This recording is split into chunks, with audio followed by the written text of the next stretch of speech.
evening. Hello, hello. Let's see. Goat friend, hello to you. We've got Peter in the house. Voyager, moin. Tim, hallo. Crazy Mind, hello to you. Claudia, schön dich zu sehen. Lila, hello. Svenja, auch dich, schön zu sehen. Oh, ich habe schon gehört, du bist gut nach Hause gekommen. Das freut mich sehr. Crazy Mind, hello. Nightbee, hello. Mark Gude. Explain. Oh no, hang on. Let me change that. Give me a second. And almost fixed. Fixed. Thanks, Voyager. And FR Aviation, hello.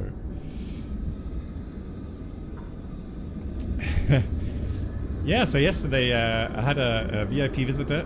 So Frau Lado, Svenja, came to visit, and we went to the simulator at the Bremen airport.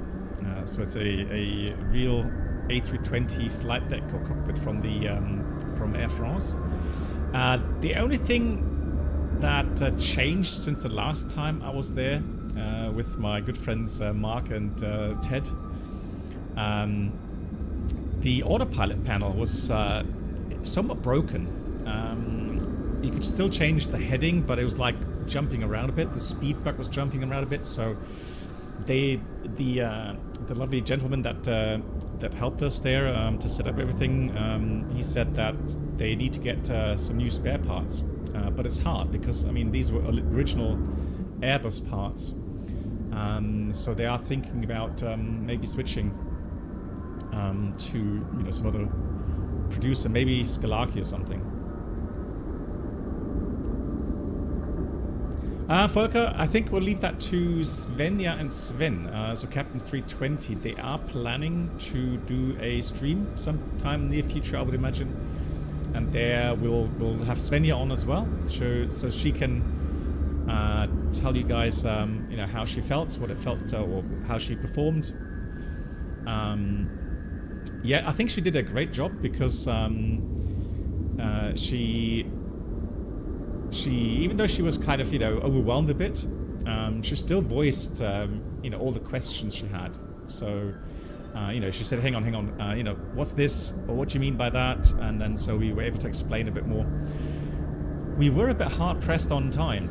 It's a fixed base simulator. So we're a bit hard pressed on time, so we had to get things rolling with preparations. But I let Svenja do the engine start, then we took off, or she took off, and we flew to Copenhagen. Did 3 approaches there, and on the last approach she landed. The first one was a perfect go-around, so she learned that from Captain 320. And but yeah, the third one was really nice, yeah. THP, grüße dich, grüße nach Dresden gehen raus. Avima, hello to you. Nice.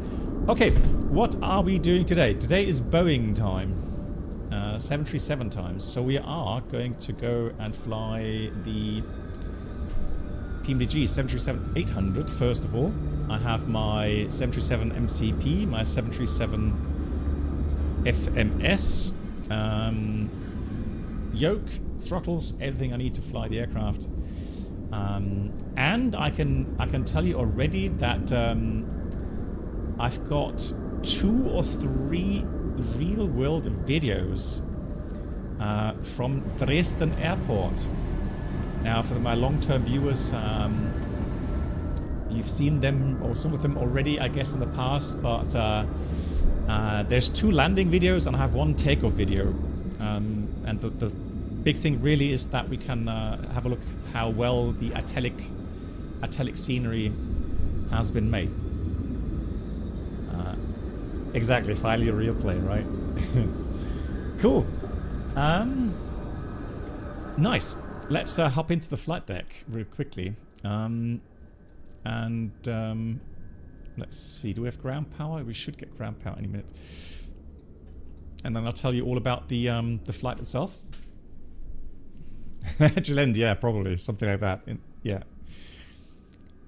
Let's have a quick look here. Request data from SimBrief. So we've got We have Amsterdam, Dresden. That is our routing. Let me just have a look. We zoom in. How do I... Hang on. Track up, track north. No, track up. How come... Switch map? Ah, okay, Navigraph.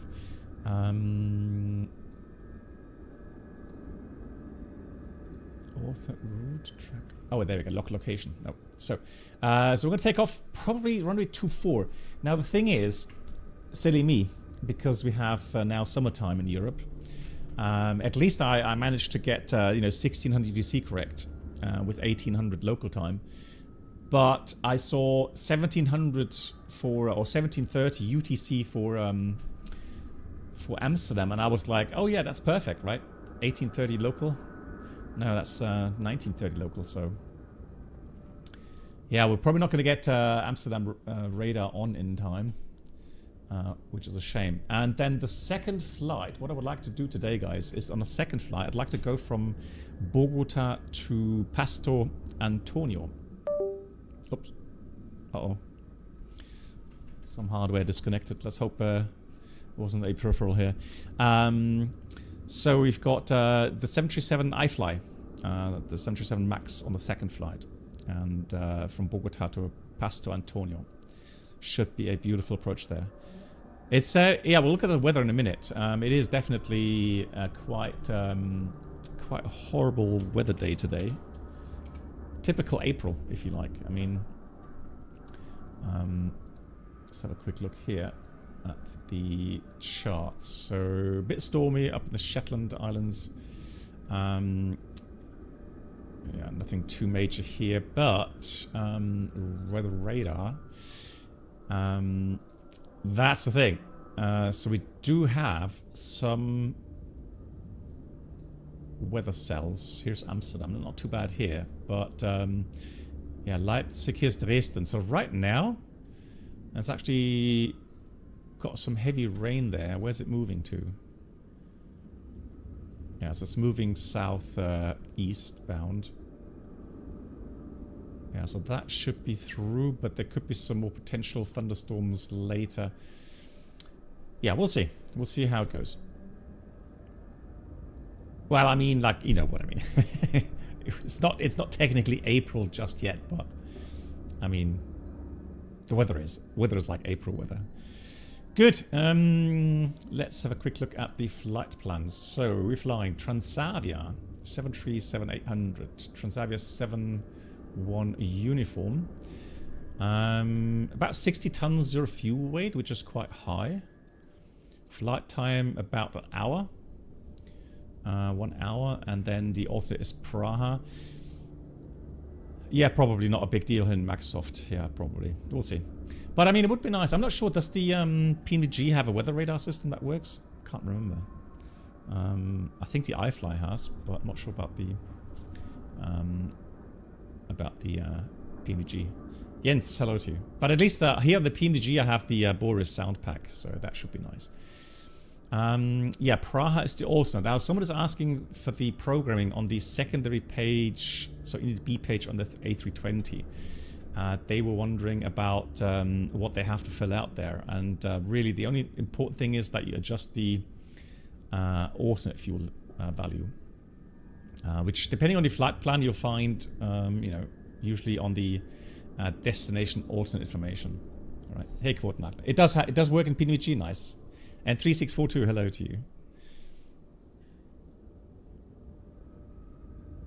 Nice. Yeah, and all those of you who've been on the Captain A320 stream on Saturday, it was a fantastic stream. As always, he did a fantastic job. Yeah, so thanks to everyone there who really gave me a warm and lovely welcome there. Always much appreciated.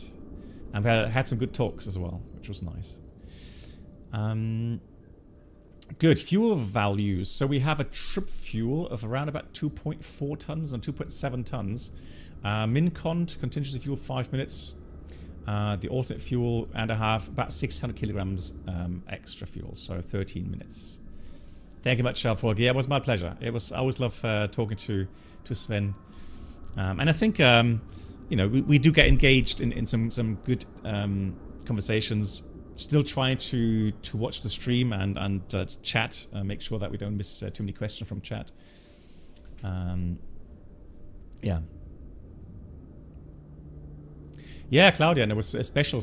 I loved how the ATC actually worked along and allowed him to fly past the pyramids, and then allowed him as well to do go around. Even though he's like one of the last aircraft there, right? They had a very long day, but they still went through and allowed him to go around, gave him radar vectors again, did some overtime, if you like, which was great. Great spirit. So hats off also to the VATSIM controllers that evening. All of them, not just in Cairo, but all of them did a fantastic job there. Yeah, cool. Good.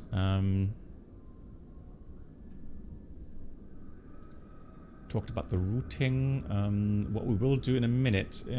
We still don't have any sectors open here, do we? Doesn't look like it. So we're gonna get. Not gonna get a clearance, it seems. Just gonna check again. No. Further down the road, we have either. Is that Rhein? No, it's Munich radar. Okay, so Munich radar is online, which is nice. And we'll see. Maybe at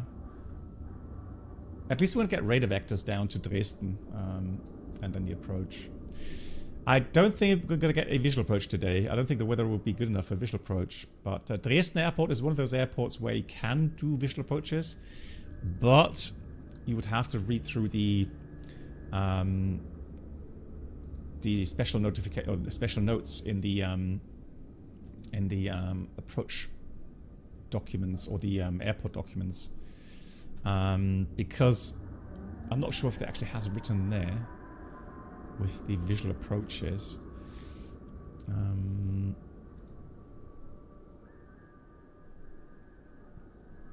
Because visual approach means you have to stay at a certain altitude until you intercept the final approach course.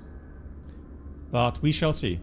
And then also there are arrival routings, but the thing is that we filed a real-world routing apparently, which gives us Zulu 21 to Dresden VOR, Delta Romeo November VOR, and normally that means you get radar vectors or you get a standard approach out of Delta Romeo November. We'll see. We'll see what we get today. Let me just already pin that. Let's check the weather real quickly. As always, make sure that we don't miss any bigger threats today. Let me just check the wind data quickly. So we have a bit of tailwind, plus 32 knots component, which is great. And then we have no SIGMETs. Interesting. Let's have a look here a bit further up. Nope. SIGMETs nil. Yeah, interesting. Schiphol, 1019 Kunitsch, light shower of rain, bit windy. Tempo, that's already passed. And then Dresden, currently shower rain, CB, tempo 25 knots. And then until 18 UTC, so that could, yeah, that could be an hour arrival time. Light thunderstorm and wind, yeah, some wind gust up to 30 knots. So that could be quite challenging. Dresden Airport, I mean IRL, Dresden Airport, if it's windy, it can get quite bumpy. And on the first video that I'll show you later during cruise flight, you can actually see us, even though the weather looks good, you can see we are being jolted around quite good from time to time. A bit of a cliffhanger there. How do we do MEL items? Well, the only aircraft really, or the two aircraft I'm aware of that do MEL is the FSLabs and the Mad Dog 82. And 3642, it's really bad, or it's hard to describe something in theory if you don't have any documents, you know, on the screen. So, Claudia, vielen Dank. That's really kind. Yeah, I also like when Pascal is on as well, and I mean Riva as well. So I think, you know, when we get chatting and you guys can listen to some real world, you know, stories and real world explanations, I think it's great. It's a great benefit. Hey, Alpha. And another thing we want to talk about today, guys, is we had a quite a dramatic engine failure from, was it Delta 330 or something? In Sao Paulo today, right? Let me see if Herald has already, Aviation Herald has already got something. Nope. It's actually so brand new that even Aviation Herald doesn't have any news on that. But, I mean, I can't show the YouTube videos here because I get copyright strike. But, I mean, we could talk about a little bit about how, from a pilot perspective, we would deal with something like that. Simply because you saw, you know, you saw an hey, hello, Hayden. You saw an outside view where the engine stalled, it looked like. Stalled first of all, kind of had a contained engine failure, I would say, but then it went into a kind of an uncontained engine failure where you saw some really hot debris falling to the ground and actually starting a fire next to the runway. And then there was always also a video where from the cabin, the left-hand side, you could see you couldn't see the flames, but you could see the light reflections from the flap fairings and the wing area. And then you heard people screaming, pretty much in panic, which is something to be expected, simply because so many people are afraid of flying. But I mean, I think somebody on my chat and Discord chat then wrote something about what about the pilots? I mean, you know, would they panic, or you know, would they kind of well, kind of have, I wouldn't say panic, but maybe they're afraid or something, or you know, how do they train? Let's say, so I'll explain a bit how we train these situations, and then I'll give you my view on how I think the pilots probably did react. And another thing is, I did see how long it took for them to actually then shut down the engine, or the engine was maybe not running anymore, but to kind of get hold of the fire, because you could see the flames out of the from the reflections of the flap fairings burnt on for quite some time, then.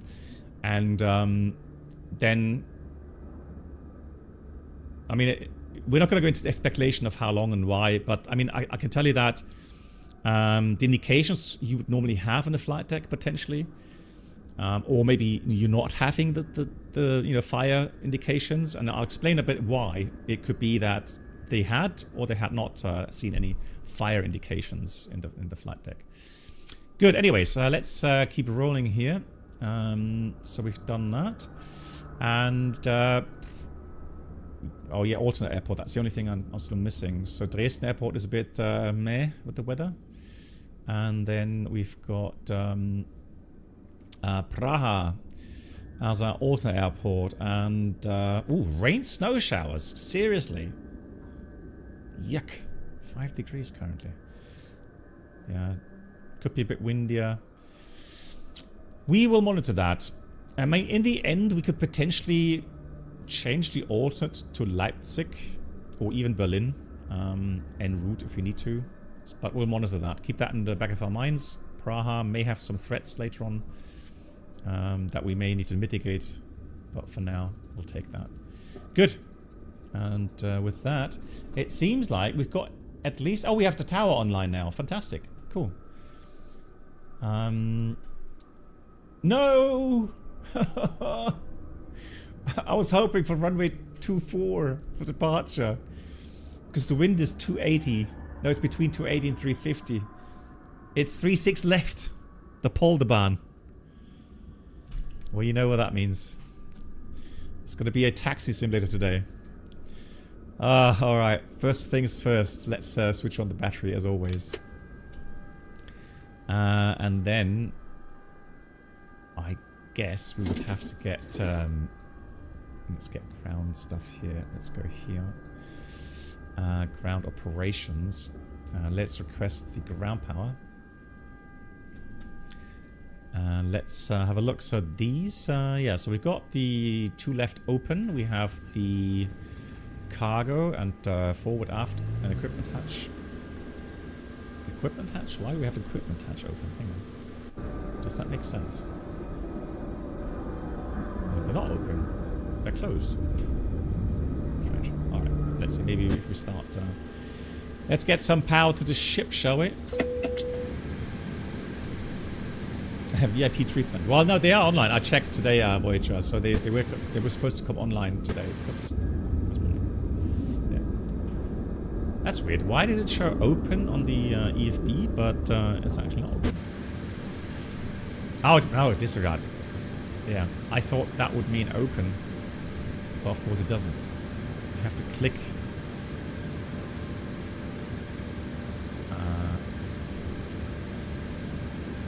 Forward, aft. That's the front, isn't it? Yeah, that's the front. So a quick look outside again. Yeah, so forward and aft cargo holds are open now. Fantastic. So we should be able to do some loading. Anything else we need? Let's get a potable water, lavatory service, and we're gonna get fuel truck.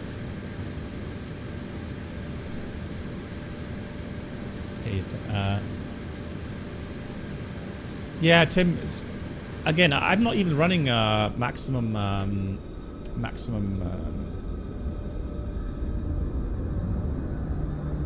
settings. So cargo pilots, hello, wie geht's dir? Yeah, the cargo doors on the 737, they do open inwards, and it's not containers, right? They just throw the luggage on through those open hatches. Good. Alrighty, that's I'm happy with that already. That's good. Everything's here. So what we're going to do, we are going to have a look at. Where am I going? I'm going to go weight and balance. Load from SimBrief. And precise loading. Cargo, after cargo fuel. 6.1. Right. So it's I would say it's loaded, isn't it? Load plane from SimBrief. So that was kind of a quick loading. So 60 tons zero fuel weight, and the fuel was plus 12. The thing is, we are planning with 200 kilograms of taxi fuel. But, I mean, you know, taxiing to 3.6 left means that we should actually take on a bit more fuel, if I'm completely honest. Right, so yeah, it doesn't do that here. So we have to do it via the PMDG. So let's go to actions. Let's go fueling first. Oh no, it's pounds. Maybe that's why. Setup. Aircraft. No, let's go displays. Kilograms. Yeah, now it's got 6 tons. Yeah, okay. So it has fueled it. So then I'm going to go through the... It's the Avenger, exactly. Hello to you. Yeah, it is. It's like, it's, you know, it's amazing it's still in the Netherlands, right? It's that far away. Yeah, now here's the thing though. Regarding single engine taxi out, we're pretty heavy. So I don't think it's a good idea to do a single engine taxi out. Now, before we do anything else, let me quickly go stretch our neck then let's check. Mach speed store warning tests. Well, that only works, I think, when the alignment is finished. Right.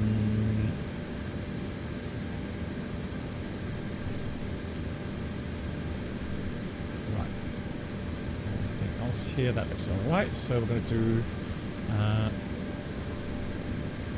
Yeah, that will not. No, that works. I thought that was going to work only with alignment finished. Okay. Then we have cabin utility IFE passenger seat on. Ground power is on. We'll arm the emergency lights. Gonna get the seatbelt signs on. I'm gonna already get the window heat on, so they start heating up. These always take a while. Hydraulic is off. Got some doors open, obviously. And flight level. What flight level do we have planned? Flight level is planned at 310.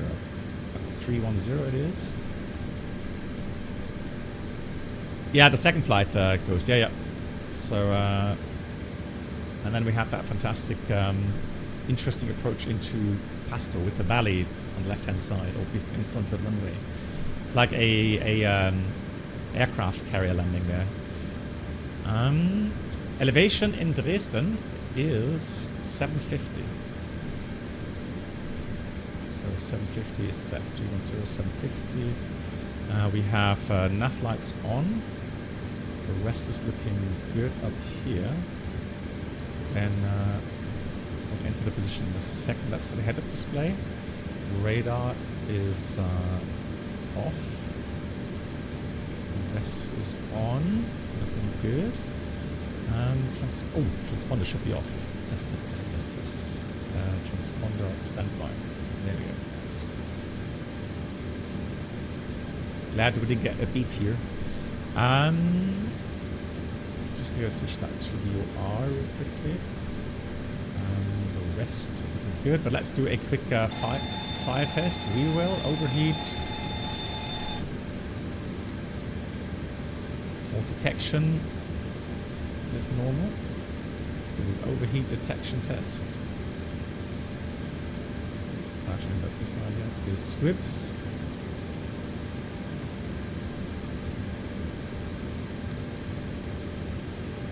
So that should be on normal for the detection. Circuit A, circuit B. Alright, let's start the APU.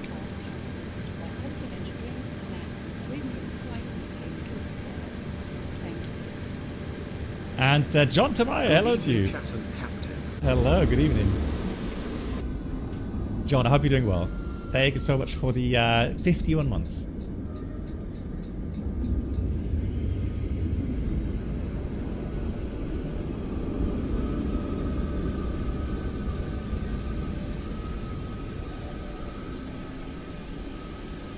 Nice heat blur. Is it really a ghost? That's weird, isn't it? I don't know why TCAS and transponders on cold dark. John, you doing good? That's good to hear. I'm doing well. Thanks for asking.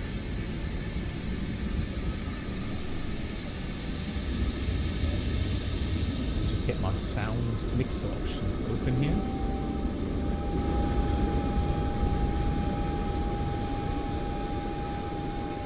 That's better.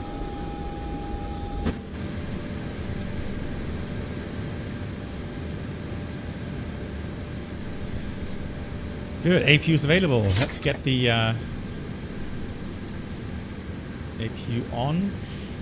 Now, I remember on the 737, the APU, at least for the classics, the APU was tremendously sensitive. So I remember that we had to leave it running at idle power without APU bleed for about 3 minutes. So let's do that. Good. I'm going to go position it. Now I'm going to do that on my physical yoke. I hope you don't mind. Now, interesting. We're not. Oh yeah. Here's the GPS position, so I'll dial that in. And then we go to route. Let's request a flight plan, and there it is. Amsterdam to. So I'm going to set the payload. I'm gonna set the fuel, and then we will request the flight plan. On the NG, it's much more. So the APU on the NG is more reliable. Yeah, I would imagine so as well. Well, so it's a good question, Jacob. You know, what would happen if you engage the APU bleed straight away? And I will show you what happens with the EGT. You still do it in the NGs? Okay, thanks, Professor San. Yeah, cool. I love that feedback. Appreciate that. So let's activate that. Execute. While we're here, I'm immediately going to go to departure arrival, because even though it hurts to even speak it out loud, 36 left. 36 left.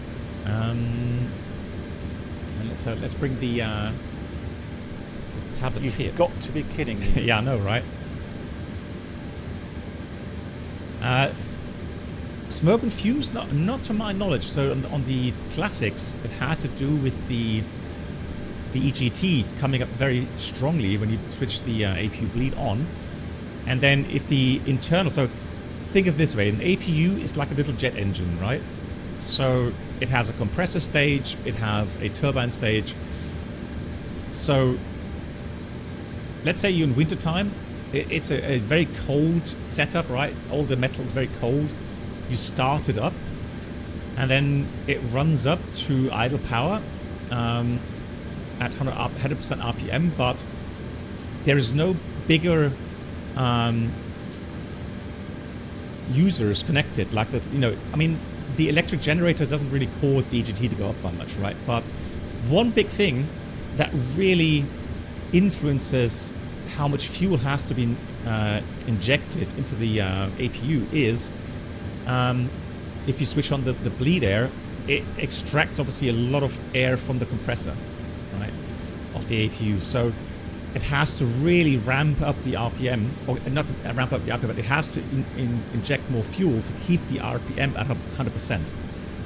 And so that's why the EGT goes up quite noticeably. And if the whole setup, the whole compressor and turbine stage is still cold, it just puts a lot more wear and tear on it. So what you're supposed to do is wait 3 minutes, let everything deheat slowly, and there's our expert Yoda, Moin. You know, let the compressor and the turbine heat up to normal kind of operating temperatures, and that means that the technicians don't have to do that much servicing on the APU.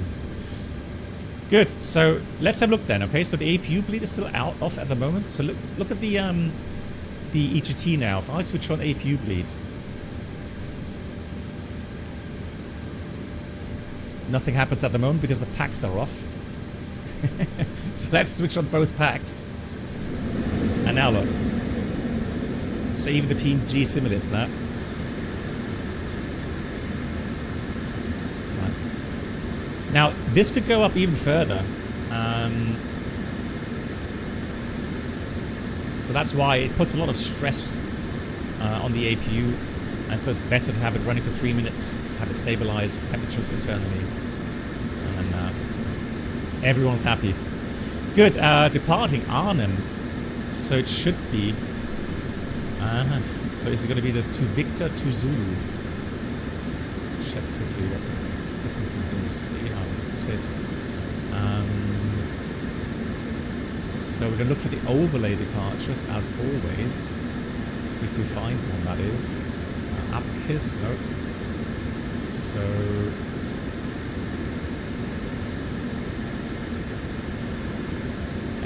I was just going to say, it doesn't make that look like Dresden departures.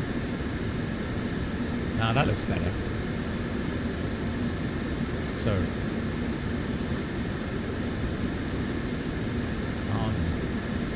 So here we are. Arnhem to Victor or to Zulu departure.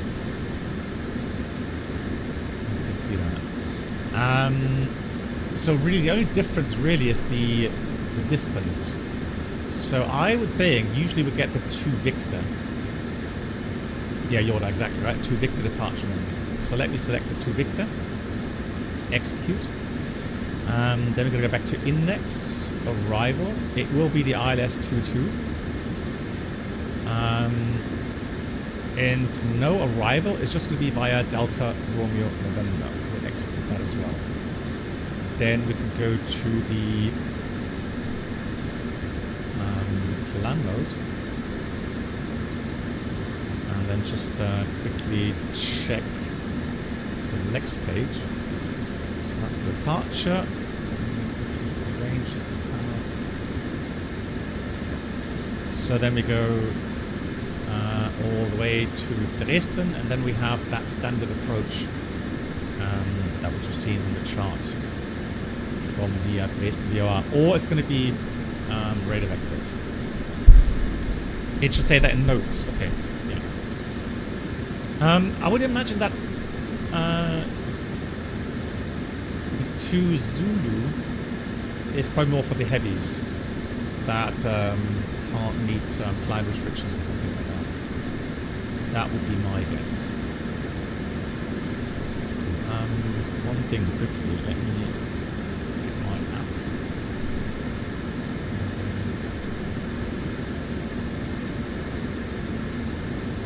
Schiphol on the Polderbahn to Dresden. Alrighty, so currently 320/40 gust 24, and we have 1020 on the QNH. So let's set that to 0. Okay. I'm just seeing that I have preset kilo for the DLSS, which is a bit annoying because I normally have mic. So there may be more ghosting today. Let's see. Cool. So 1020 is set. And here as well. Fantastic. Excellent. Alrighty. So the routing is in. Then let me go back, do a route copy. So we'll go route copy, complete. And we'll go to performance init. The aircraft should be loaded now. So let me just check here, 59.9, fantastic. Reserve. Okay, so where do we find the reserve fuel? You're on the Lufthansa format. It's full value here. And that is obviously the final reserve fuel value and the alternate value. So final reserve plus alternate rounded up is 2.3 tons. Hey, nice. Tower in Dresden came up online. Fantastic. Cool, so I'm going to type in 2.3 on the sketch pad, put that to reserves, and the cost index is 20. So let's do 20. Good. Flight level was 310, going eastbound today. It makes sense, and we'll do a legs route data and the request route data.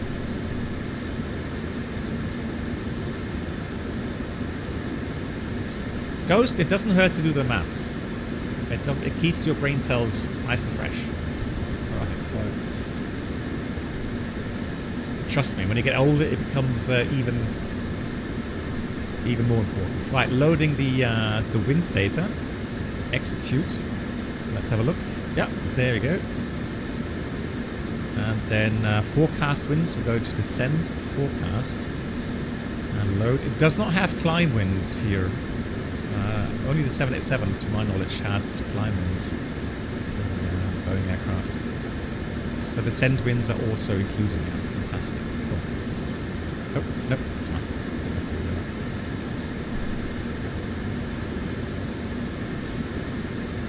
Yeah, I mean, it doesn't hurt to to look at different layouts, different OFP layouts. Now let me purge that though, because forecast. Oh, let's load that. I can't purge that. Okay, anyway, so let's do this init page. We'll execute everything now. No need to put in cruise wind now because we should have a correct estimate now. But what I would like to do is I'm going to check the total distance. So it's not a long flight today. So here we have 389, there we've got 364. I would think one of the big reasons is the departure runway difference, 24. Right, much more efficient than 36 left. So it's more track miles going northbound and then towards the east. And then the arrival, obviously, over Dresden, standard arrival is also not completely included. So that will explain a bit of a difference in the track mileage. And at the moment, the FMS is estimating to arrive at 3.5 tons. We're supposed to have 2.3, so that's half an hour extra fuel at least, which is good. Take that. Cool. 4-hour departure route. It's an ANAF departure. Where's my text? Okay. So the 2 Victor says when we fly Alpha Mike 012, then 087, 088 Campus, and then Arnhem. No restrictions here. And it says note 1, jet aircraft only between 6:30 and 22:30 local time, which we are in right now. Initial climb is 60. We'll confirm that with our clearance in a minute. PDC lock on Echo Hotel Alpha Mike. Nice.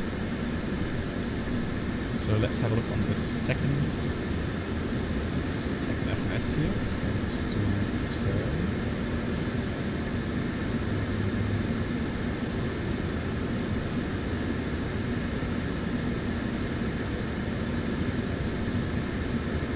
Departure clearance, there it is. So Echo Hotel Alpha Mike 738 stand. Yeah, where are we? Does it say that here? Unfortunately, let's check outside. Delta 49. Delta 49. Delta 49. Información. Let's check the latest status is Bravo.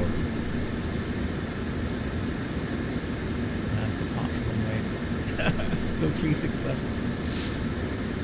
I still hope for a different runway, but we'll see.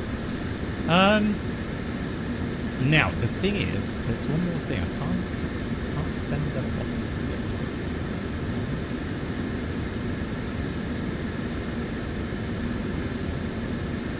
I have entered everything regarding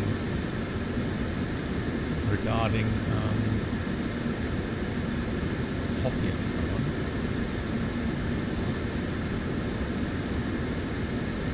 Do I need to do anything else here? Anyone know? Or does it not work even on the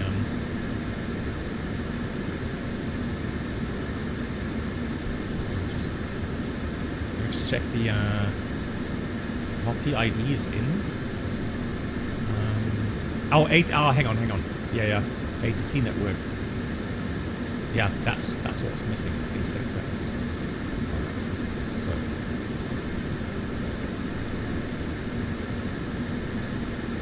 alright, so let's have a look now. Departure clearance. Yeah, now I can send it off. Fantastic.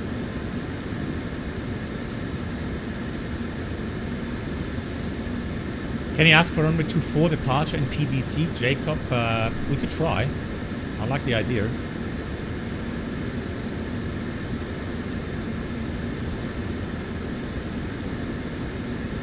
There's no harm in asking. It doesn't matter.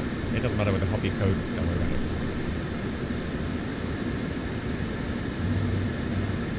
To get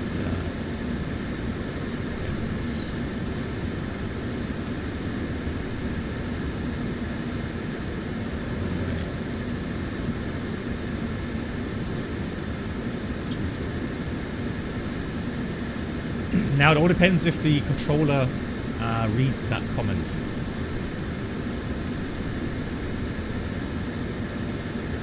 $3642, don't worry about it. I've accidentally shown that ID so many times. Don't worry. They don't read that? Well, we'll see. We shall see. Now we're going to get the ADS log here, right? Request departure clearance. Right, that's the log here. So let's see if the message comes back.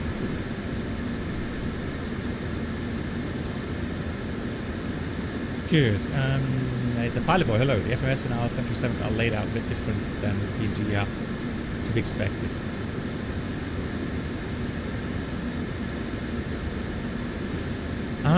No, so the thing is, if you look at the classic CDUs back then, they were, you know, green color, right? They just had monochrome green. So we didn't have these fancy Honeywell or, well, Honeywell, I think, MCUs or FMS.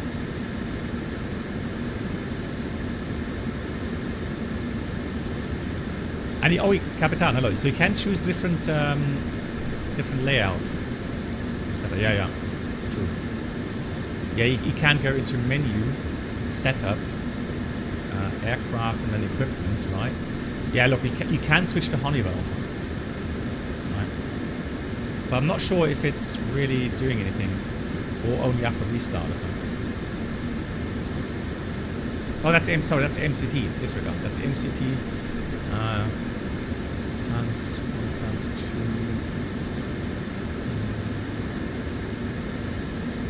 So that was just the motor control panel.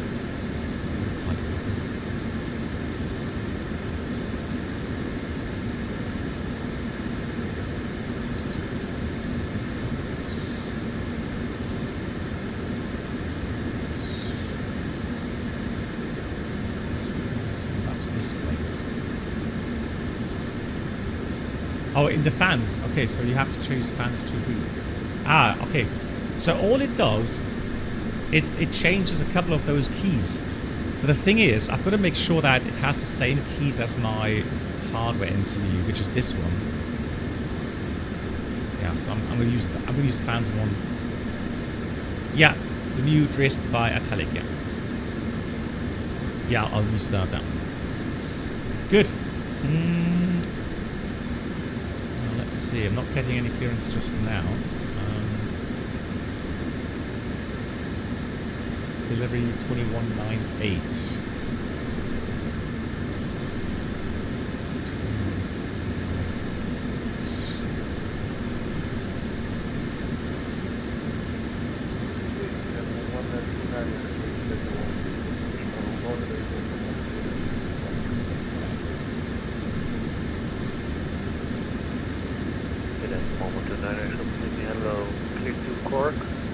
But that's loud for you guys, isn't it? Why am I hearing it so...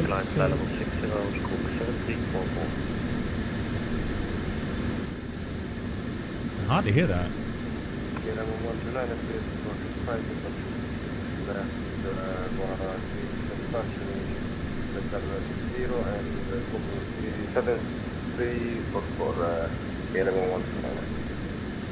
1129, feedback correct. Report ready. Sim is loud. Can I change the audio somewhere? Delivery, goedendag. Transavia 14 Tango. Request starter clearance to Dresden, information in Bravo. Nice, someone's flying along. Yeah, 14 Tango, clear to Dresden. Arnhem 2 Victor departure runway 36 left.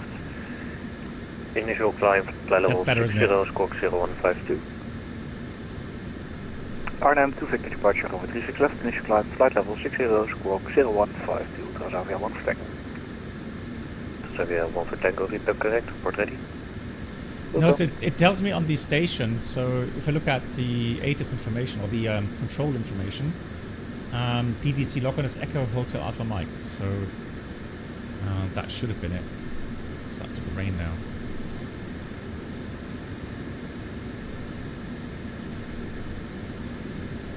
Schiphol delivery, hello from Transavia. hang on. I'm trying to find my flight number. It's 71 uniform. Did you get our PDC request by any chance?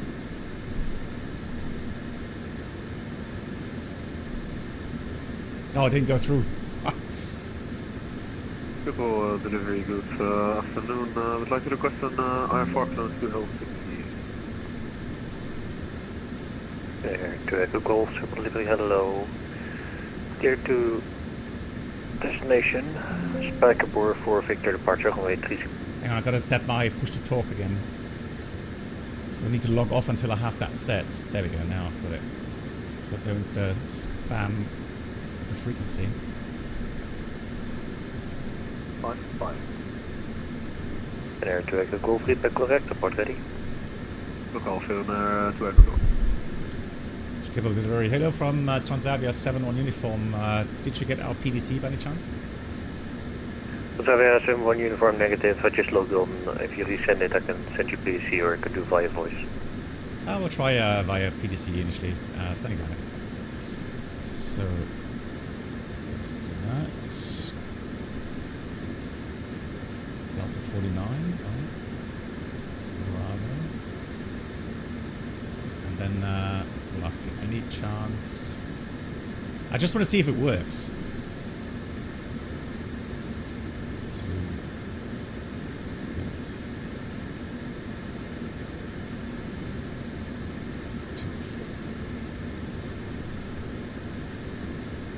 Jeremiah, wie geht's? Yeah, so Professor San, let's check that. I just want to see if it works. If I remember correctly, Bruno mentioned that this is like internal simulation.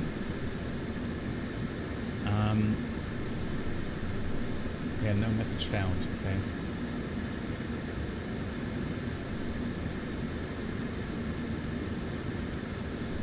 So it's kind of misleading. You think your message went out, but it didn't.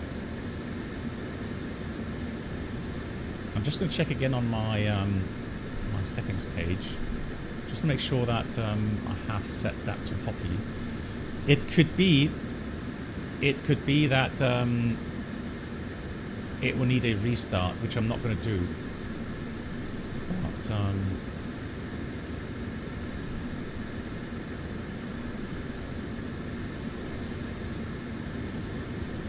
okay, Transavia 71 uniform. Information Bravo. If you didn't get the PDC request, then we would appreciate the clearance via voice. Thank you. So one uniform, unfortunately, that's still negative on the PCC. That might be stuck with tower, I don't know. Are you ready to copy? Transavia 71 uniform. If I'm ready to copy. Transavia 71 uniform, clear to Dresden. RNM 2 Victor departure, runway 36 left. Initial climb, fly level 60, squawk 0162. Transavia 71 uniform, cleared to Dresden, runway 36 left, and 2 Victor departure, initial climb 60 and the squawk 0162. Transavia 71 uniform, feedback correct, report ready. Wilco, Transavia 71 uniform. Good, so we have 0162, 0162. We have already dialed in, we've already dialed in 60. So the last thing to do, we have already the RM2 Victor inserted as well. So the only thing that's missing now, as we have a fine load sheet, is the performance takeoff data. For that, we'll go to our calculator, performance tool. But this time we have to take 36 left. Delivery, good day, Ryanair 0045. And it's going to be wet, obviously, it's raining. Ryanair 0045, delivery. 65.9, so almost 6 tons. We are going to taxi out a bit, so I would say 65.7. Spijkerboer for Victor departure, runway 36 left. Is Initial our climb, fly takeoff level weight. 60, squawk 1000.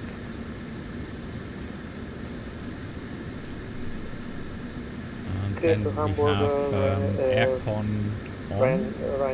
It's a long runway, and we need what temperature do we have? Ryanair 0045 confirms Spijkerboer for Victor departure. 8 degrees, so wet runway it's raining, engine anti-ice has to be on for takeoff. It will take full length. 0045, repeat correct, report ready. We report ready, 0045. Hey Phil.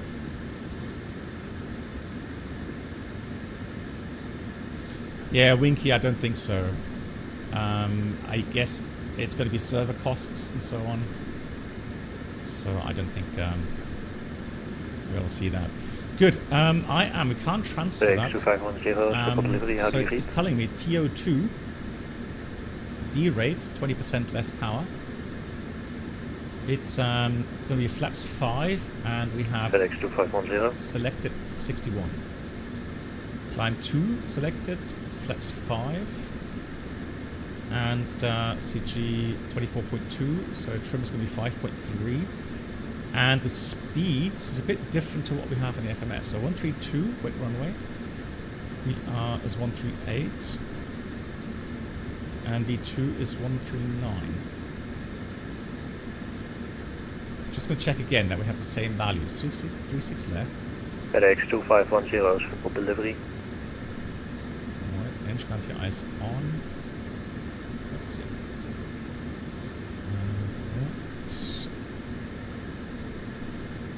Oh, hang on, no. Interesting. That is really cool. So that's interesting. I'll show you again here in the FMS. So, this was initially what I had. Right, so dry runway on page 2. Those would be the speeds for dry runway. Right, and they were a lot different to what we just have had in EFB. If you look at the EFB here, right, that's quite a difference. But if you go on the second page and select wet runway, then it actually has those speeds exactly as you have in the EFB. So we'll accept those. So that's good. Right. Conventional aircraft means we've got to do the following. We've got to set the heading, and the heading on that runway is 36 left. Where is it? 36 left is 002. Somewhere down at 002. Same for the course initially. Course 002 both sides. And 60 LNAV VNAV is armed. Put this to RTO. And that is pretty much it.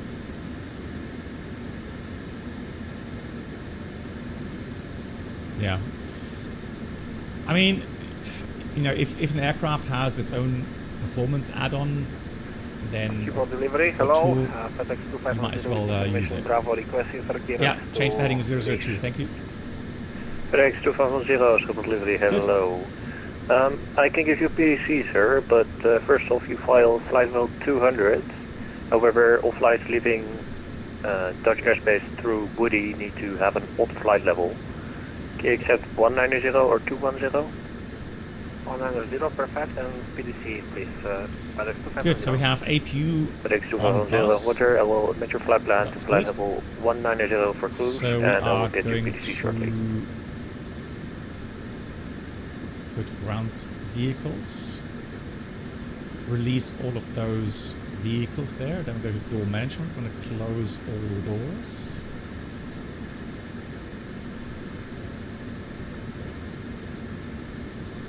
All closed, fantastic. Let's check the outside, there we go, they're leaving. LM 1129er, contact, collection information, Bravo is current, Canadian 1020.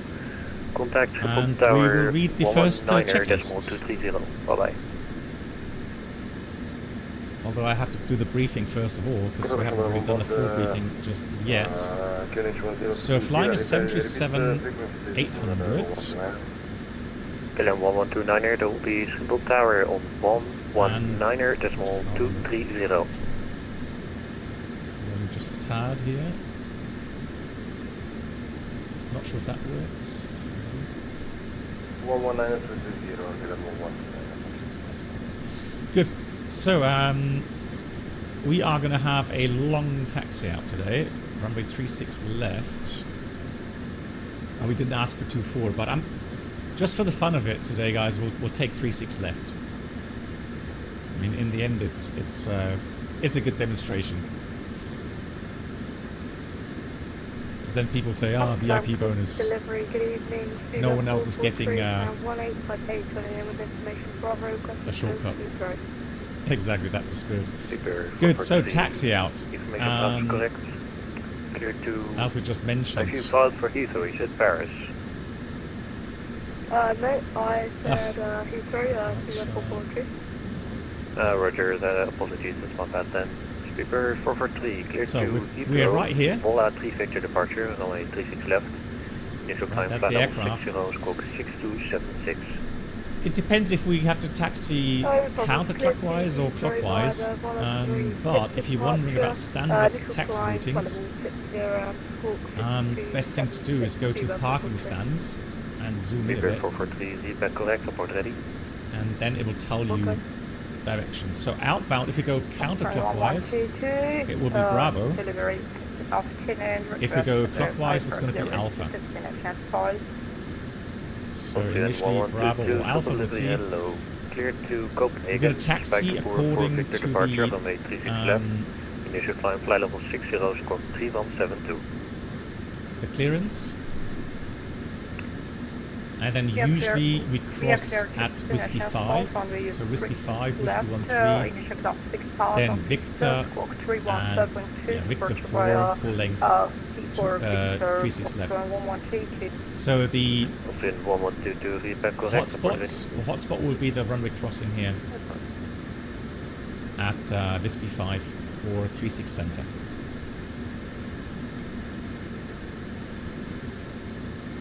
Just pin the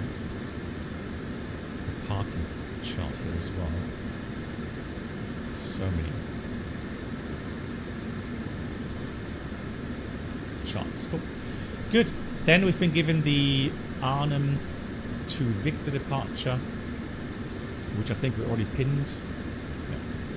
So as expected, we checked the waypoints up 60. Sector altitude is about 1800, where we're going to fly around. Otherwise, the highest is 2,300, not very high at all. Case of engine failure after V1, it would be a 36 left procedure, which means just track 002, 25 miles to hold, or we get radar vectors, and it's going to be an NADP 2. So we're going to have acceleration height 1,000 and reduction as well at 1,000. So you have to be careful. Hey Martin, you have to be careful if it states height, or like in the Airbus it states an altitude, right? So the info that we have here on our website, it's altitude, and as you can see now with minus 20, minus 30 feet, so the height will be correct then 1,000 feet, but the altitude will be 990, 980 feet, somewhere in that region. So always make sure you get the right values there. Good. Then I'm happy with that.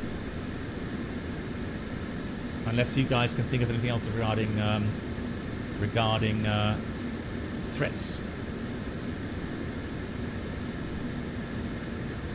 Finnair 2 Echo Golf, fully ready on Stand Delta 2. Finnair 2 Echo Golf. Terrain, yeah. Collection. Good. Let's do the pre-flight checklist. Oxygen test 100%. We have navigation transfer display switches, normal auto. The window heat is on. Pressurization mode selector is in auto. Amsterdam. Flight instruments heading altimeter. Oops. Ready to push back. Is 181. Oh, hang on. Squawk 6276, please. Sorry, I've got to do one more thing here. Menu setup aircraft displays. I want to have angle of attack dial off, and I want to have track up no, so that we have heading magnetic. Always forget those. Good, so we have heading 181. Altimeter is 1020 minus 20 feet.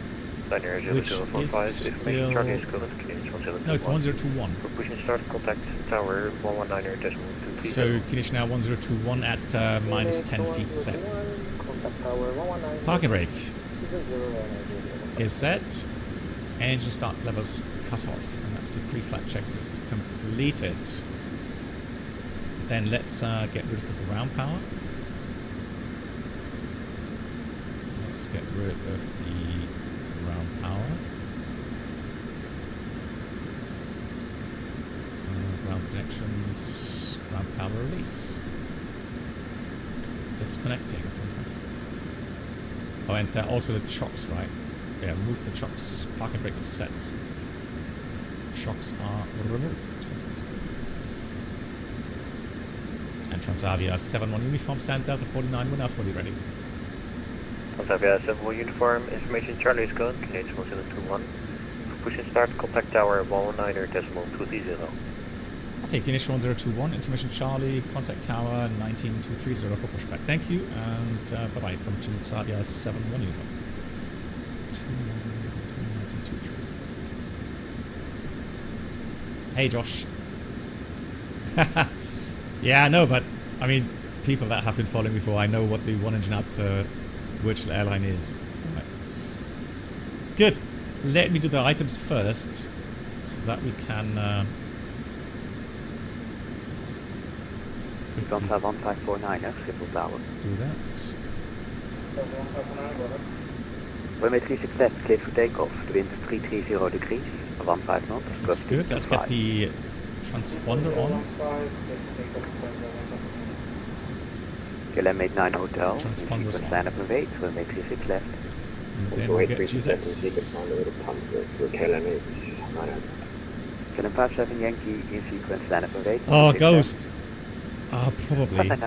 But honestly, first of all, I'm going to have to see how I can mount this thing. 472, welcome. So if I can mount the overhead panel, I may get it, yeah. I mean, because it's not that expensive.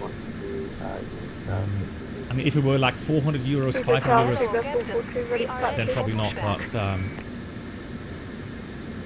Speedbird 443, taxi holding point 360, what it costs, plus, of course, plus tax. I mean, it's not cheap, is it? But, Stormyfly, hello. Yes, the Flight Tampa one, Bobby, and I have downloaded, installed the tree...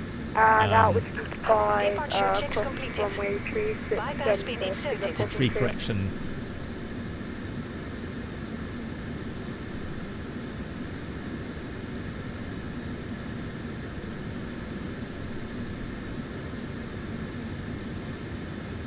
Give or take, good evening from Transavia 7-1 uniform, stand Delta 49, requesting push. Locking gear. Transavia 1 for Tango, was that you calling? No, that was Transavia 7-1 uniform. 7-1 uniform, good evening to you as well. From Schiphol Tower. You have cleared for the pushback and startup. Information Charlie, QNH 1021. Cleared stand push, QNH 1021, copied, Transavia 7-1 uniform, thank you. Right, now we're going to have to figure out where we have to push.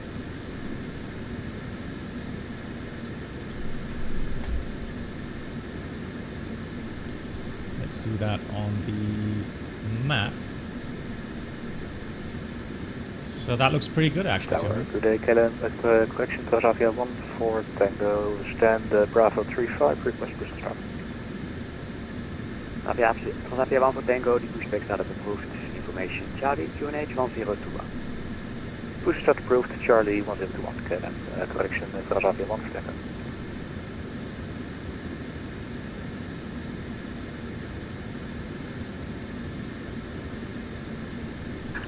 Release parking brakes, please. Commencing push. Yeah, the VSI. All engines clear. I'm not sure if that should happen, IRL. Yeah, I think that shouldn't happen. Right, here's the Fokker. KLM 89 Hotel, runway 36 left, clear takeoff, wind 330 degrees, 15 knots. Looking good. 25. Right, we're ready for the before start checklist. Fuel, we have 6,000 kilograms, pumps on. There's nothing in center, so center pumps off.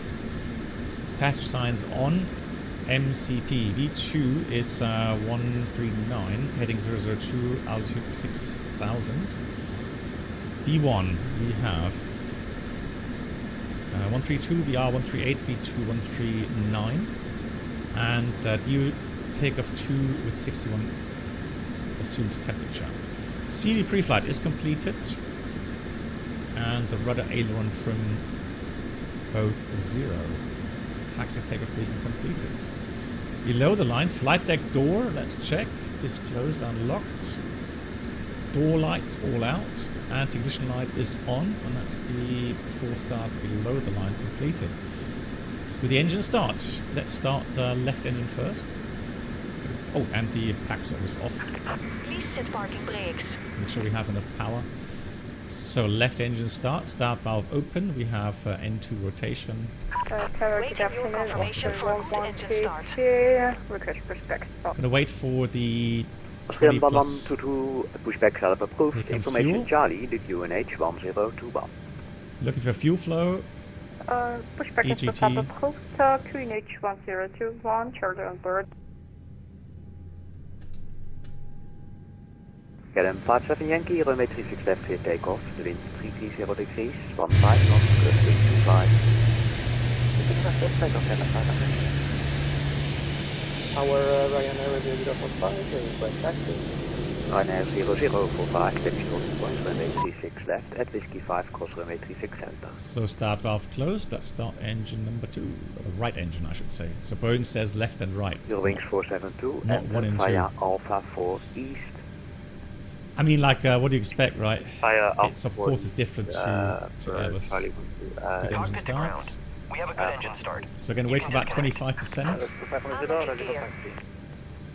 Fuel on. Later in the max, it's a bit different Our Ryanair 045, can you repeat? regarding fuel on. Exit. That looks good. Wings over Charlie, I'm all over frequency.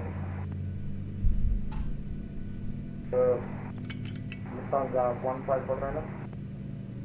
Lufthansa 1549, and we have auto handoff, so contact approach yourself 121, decimal 205. 12105. Remember that? Automatic handoff.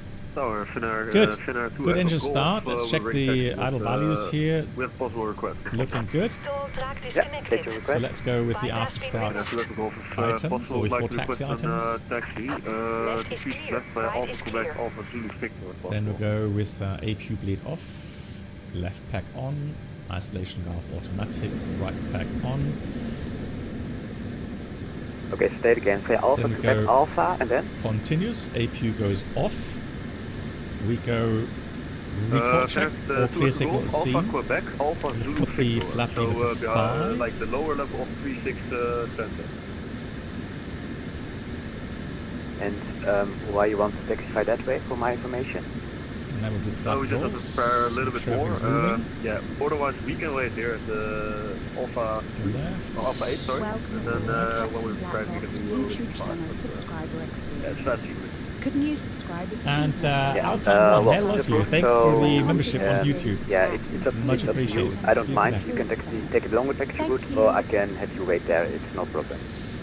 Yeah, so the logic is the problem with the APU bleed on Avimar. If you leave the isolation valve in auto, 510, it will not open the cross bleed valve left, by Quebec, with only 65, cross runway 36 the left. APU bleed. So you have to kind of force it open to get the bleed there to the other side so that you can start the right engine. KLM 1541, runway That's the 36 problem. left, clear takeoff, wind 330 degrees, 15 knots, costing 25. Good, I think we've done everything. Let's read the before before taxi checklist. Bye bye. Before taxi, generators on, Our repeat Ryanair on, 045, can you repeat that? anti-ice. Ryanair 0045. It was raining, wasn't it? Let's do engine Taxi runway anti-ice on. 36 left, by the Um, standard taxi route, which is taxiway Bravo, Then we have isolation Charlie. valve auto, whiskey engine 5, start cross switch runway 36 continues, center, recall was checked, Victor. outer brake is RTO, engine start levels idle intent, flight controls checked, and ground Bravo equipment Charlie is clear. 5, cross runway 36 center, Victor. Before tax check is complete. Right, now it's going to be interesting. Finnair 2 Echo Golf, ready taxi. No ground. 2 Echo Golf, taxi holding point, runway 36 left, via Quebec, Whiskey 5, cross runway 36 center. Holding point 36 left, Quebec, Whiskey 5, cross 36 center. 2 Echo Golf, go. Transavia 7-1 uniform requesting taxi. First KLM 1129, continue to holding point Victor 4. Continue to holding point Victor 4, Transavia 7-1 uniform, taxi holding point runway 36 left, at Whiskey 5, cross runway 36 center. Transavia 7-1 uniform, 36 left and crossing 36 center at Whiskey 5. Transavia 7-1 uniform. Good. Tower Transavia 1 for Tango. So I'm going to take the Bravo northbound, as briefed, and then we go cross Whiskey. Transavia 1 for Tango, taxi holding point Victor 2. Whiskey 5, alright. Right side clear, left side clear, and taxi turn of lights on. Let's go. Taxi holding point Victor 2, 36 left, at 36 center cross at Whiskey 5, and taxi by Quebec, Transavia 1 for Tango. Transavia 1 for Tango, correct. First, also give way to the Finnair, coming left to right. Brakes are working. Give way to the Finnair, and we have inside Transavia 1 for Tango. Oscar 112 ready. Oscar 1122, taxi holding point runway 36 left, via Quebec at Whiskey 5. Microsoft Texas Unit, exactly. Follow the Transavia info. Follow the aircraft behind the Transavia in front via Alpha Whiskey 4 Quebec cross runway 36, hold short on Victor 4. KLM 1129, runway 36 left, clear takeoff, wind 330 degrees, 15 knots, gusting 5.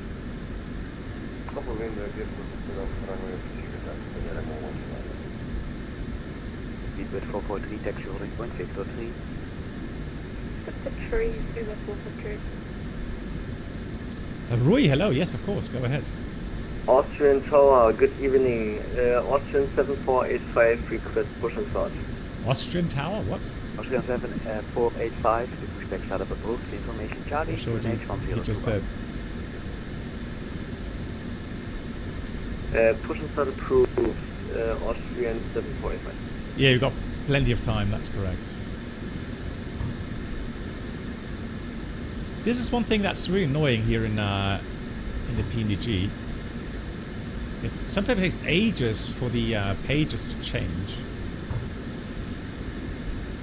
Just taxi to Dresden. Yeah, exactly. Oh. Is that, hey Yoda, you know, is that 747 hotel still there? We'll have to remove that by now. They're still there. Crazy. So we'll stay on Bravo. Around the corner. It's still there. Crazy. Crazy stuff.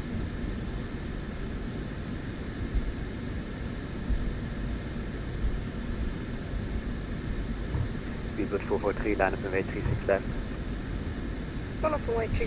Alpha, yeah. Just make sure that you don't apply brakes too often. But we should be alright. We've got idle power and 19 knots. It seems okay. It doesn't push too much. Good. Now we are away from any obstructions. So now's a good time to test the weather radar. Auto. That is already on. Let's do that here. Just to make sure that it is working. On this side we'll have terrain. Sorry, yeah, terrain.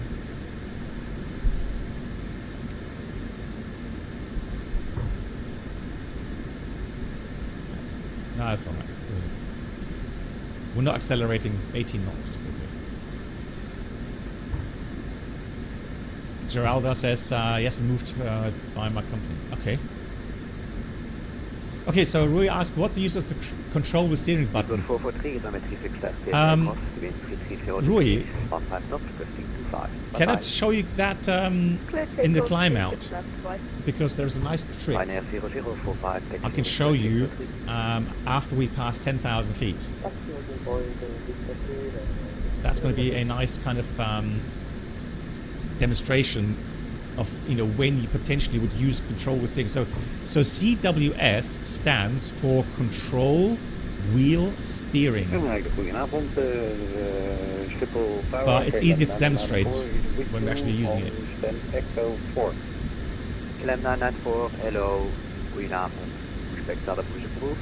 We've got hail here, hammering against the window here. Charlie, QNH is 1021 and the push start is approved. KLM 994.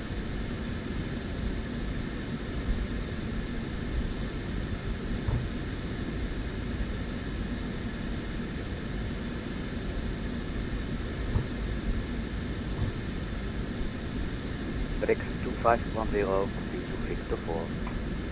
Victor 4, FedEx 2510. Oh no.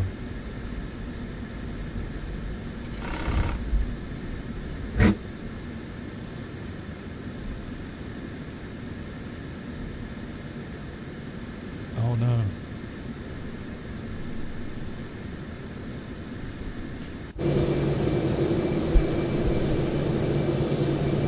You've got to be kidding me. 485 minutes for pushback.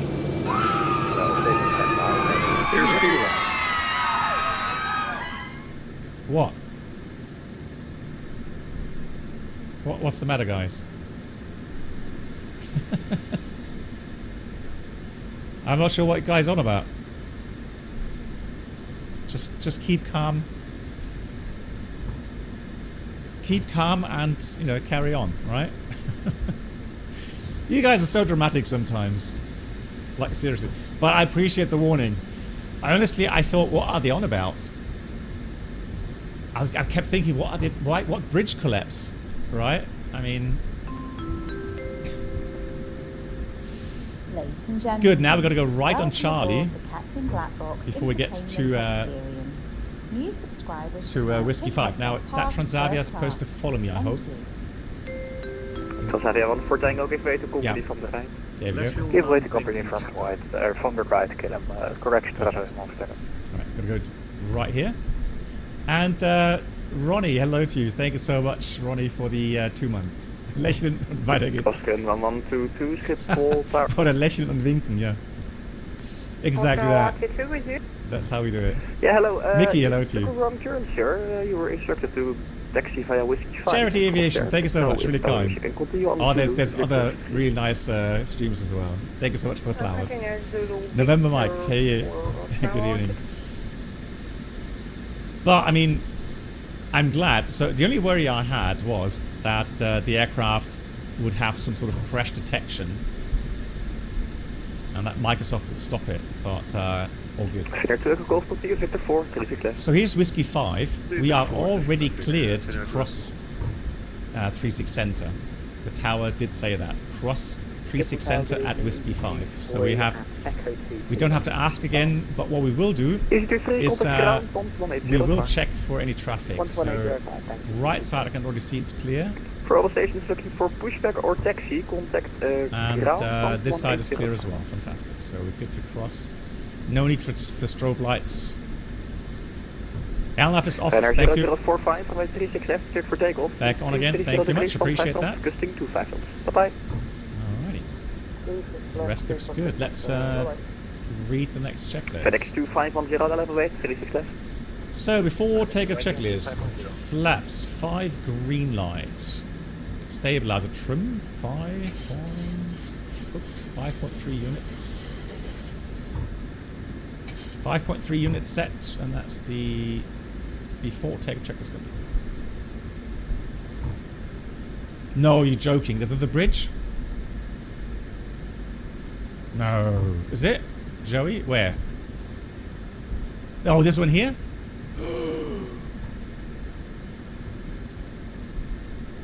Oh, this one's fine.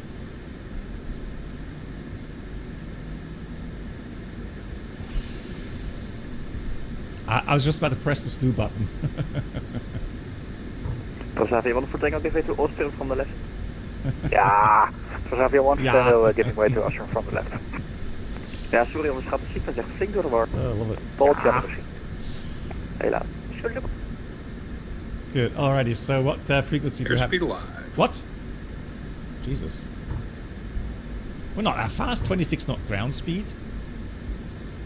Oh, this one here. Airspeed alive. And tower, just to confirm, we can accept the Victor 2 of the house. Right, and remain on tower until passing 2000. heavies, Then contact Schiphol departure 19. So you can expect Victor 4. Expect Victor 4, it's not Avia Amsterdam. 19. So Avia 7 on uniform, continue Victor 4. 7 on uniform, continue Victor 4. Copied. Just look at the departure. It's I've got 21205 and. Flex 2510 met 2299. for takeoff. The wind is 330 degrees, 15 knots, costing 25 knots. So I don't have the 19005.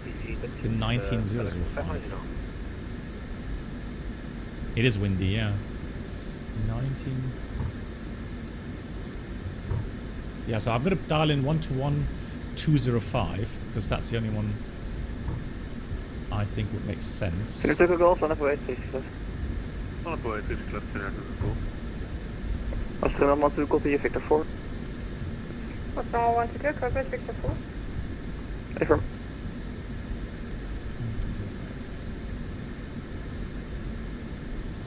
Oh really? Okay, so Pele, thank you much. Okay, yeah, I'm always worried that if I don't see the frequency online, that you know it's not online. But okay, thanks for the heads up. So it's 19055. Talk to you in a few minutes. Ryanair 0045, contact Schiphol approach, 121-205.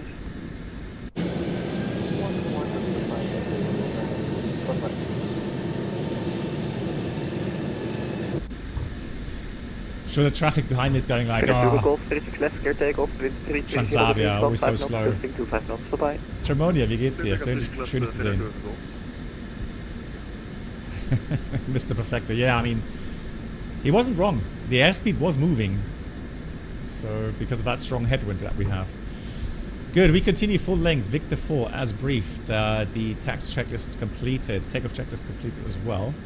Packs remain on for departure. There's no change to our departure routing. To Victor departure up 60, according to the LNAV path. In case of engine failure after V1, we just continue straight out. Acceleration in about 1490 on the altimeter. And we are fully ready. Here's Victor 4. Is there a bridge on the runway, Krishu? I hope not. I hope not. Transavia 7 uniform, line up wait. Line up and wait, 36 left, Transavia 7-1 uniform. Good, line up and wait. Packs, as we said, remain on. That is done. Cabin crew prepare for departure. 36 left full length, Victor 4 identified. The wind will be just a little bit from the left. Yeah, we can see the windsock here as well, indicating that. Nice gusty wind from the left. Transavia 7 uniform, 36 left, clear takeoff, wind 330 degrees, 15 knots, gusting 25 knots. Bye-bye. 36 left, clear takeoff. Thank you much. Bye-bye. Transavia 7-1 uniform. So how do we do this? We make sure that we put the aileron into the wind as we accelerate. So initially, aileron remains neutral. Line up and wait behind departure in Transavia, also wanted to be signed. Takeoff. Oh, and then we'll use that one. That helps with the auto thrust. N1. Airspeed alive. Airspeed alive, I think. Alright, takeoff. N1.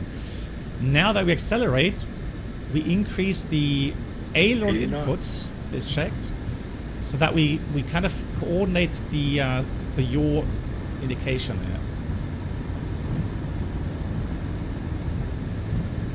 there. V1. Rotate. Now we've got to be careful. Right rudder. And just keep that nicely coordinated until we lift off. Now we relax the rudder. Gear up. LNAV. Or TCAS, of course. TCAS. TCAS.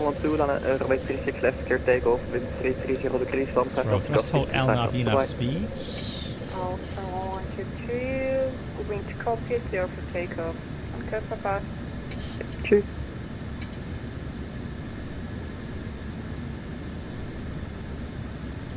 And 1.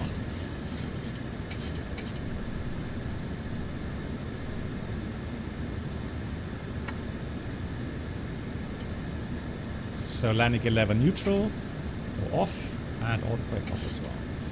So now we're going to accelerate. I'm going to put the autopilot on. Command. Here comes flaps 1.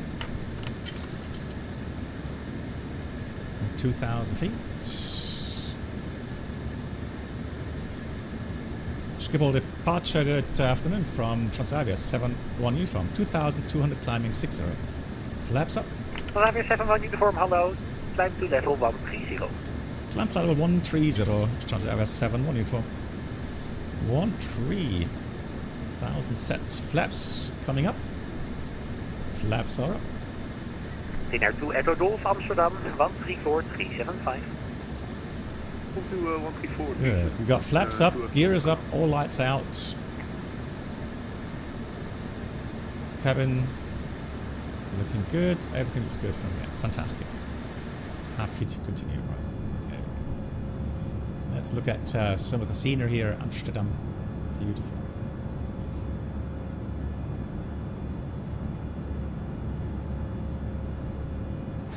Yeah, Winky.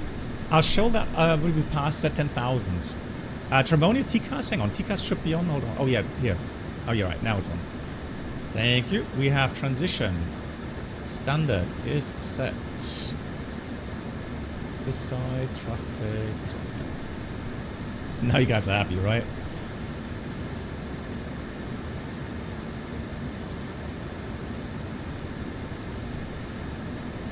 Yeah, indeed. The scenery update, yeah. It was free, wasn't it, on the latest... although, was that Netherlands and Belgium? Or just Belgium? I can't remember.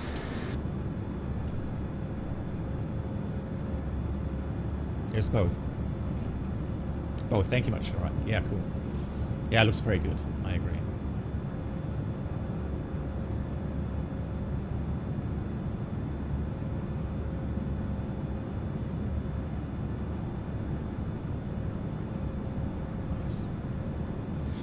And the cool thing is, we are on real time. So now we had we had the transition to summertime.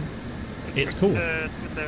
Looking outside now at my house, it's still light outside. Love it. 134,375. Have a nice evening. Bye bye. Transavia 71 info. Departure, goedendag, Transavia 1 for Tango, 2,700 feet, Arnhem to Ricken.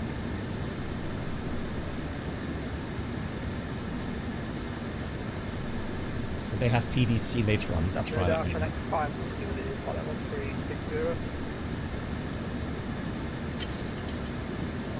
FENIX Whiskey, Amsterdam Radar, good day to you, squawk 2761. Squawk 2761, FENIX 5. Amsterdam Radar, good evening from Transavia 71 uniform, passing 90, climbing 130. Good day to you, Transavia 71 uniform, fly direct Sonep, climb flight level 250. Direct to Sonep and climb level 250, Transavia 71 uniform. So we have 25,000 and proceeding direct to. So let's go to the next page. And then we have Sonep here. I'm going to select Sonep into the scratch pad and put that on the first line. If I want to, I can set the beam points and then execute that. And now, okay, so we're 10,000 feet. So here's the thing, guys. So what we can do is the following. We can just gently pull on the yoke. Tango Whiskey, flight level 240, inbound mode. Oh, it doesn't work here. Okay, so let's go to Hello, control Condor steering. 9 Tango Whiskey. Unfortunately, you're not in my airspace. Monitor advisory. Well, actually, I think that's Brussels. So now, maybe you can see but just wait for the it says control steering roll and control steering pitch. So, 1 to 2 decimal 8, Condor 9 Tango Whiskey. Thank you, bye.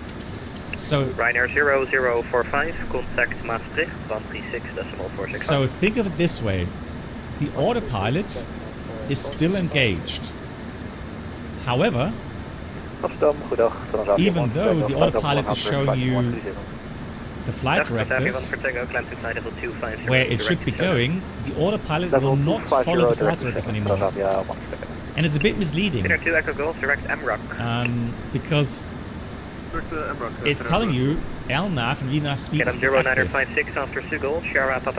That is correct, right? Because that shows the flight director now.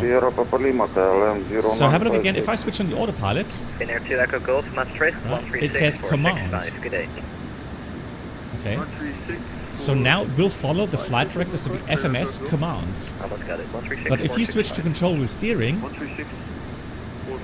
it switches to flight director mode. So what do you do when you have flight director mode? It usually means that the autopilot is not engaged, right? So what it really means is that the autopilot servos are still connected, but you have to tell the autopilot or the servos to react by pushing on the yoke or pulling on the yoke to set a certain pitch, or you would use the yoke inputs on the roll axes to determine a certain bank angle, right? Transavia 71 uniform speed 300 knots or greater. Transavia 71 uniform 300 or greater. So this is a cool thing now. 300 or less. So I'm going to push on the yoke now. Right, and I'm going to put in like 3-degree pitch. So just pushing on the yoke now, very gently, until I get about 3-degree pitch. Let go of the yoke. And now the autopilot system will maintain the pitch and the bank angle. Now, with the bank angle, there's a certain speciality where if you like within, was it 5 degrees, guys? It will come back to neutral. 2510, contact Brussels 131, that's small one. Right? You see, I'm letting go of the yoke, it comes back to neutral. But I think if you go outside of 10 degrees, or let's say towards 10 degrees, and let go, at some point it will maintain the bank angle. There we go. So now it maintains the bank angle, right?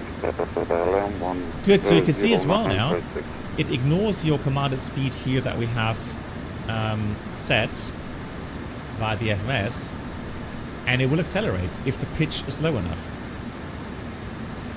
Amsterdam, goedenavond, KLM 125, flight level 140, Now you're going to ask yourself, well, what's the point of all of this? The thing is this, now, somewhere in the settings I assume that we have set, oh hang on, I've got to go speed intervention here. With our 9030 QNH 1021, information Golf, pushback and startup. Open speed window 310 knots. Yes, so for turbulence, you could go CVS pitch. But the thing is this, normally on the classics, I could disconnect the LNAV, for example, or decouple the autopilot LNAV mode by simply inputting a bit of roll input in the yoke. The same with the pitch. So if I just put a bit of pressure on the yoke to a certain degree, it would then kick out the VNAV speed pitch mode and go into CVS pitch. So if you press that CWS key here on the autopilot panel, it will do both roll and pitch. Now, let me have a look. Somewhere it may have a... Good afternoon, FedEx 254, flight level 350. Hello, FedEx 524, radar contact. Fly heading 360 for separation. Heading 360, FedEx 254. FSLabs radar, good evening in Portugal 756 level 350, big guard CPD. Hello, Yeah. Airport Eagle 576. Hang on, are that disconnect on control Flight to input? Papa Alpha Mike, and are you able for any higher That is level? enabled. So why isn't it... Direct Papa Alpha Mike, and let me check out, call you back. It's not doing it. Amsterdam, goedenavond, Film 241, information echo, planning level 1, Portugal. I'll call you back. Transavia 71 uniform, report your speed to Bremen, 125025, good day. Yeah, we'll do so. 125025. Bye-bye. Transavia 7, 1 uniform. 1 for Tango, speed.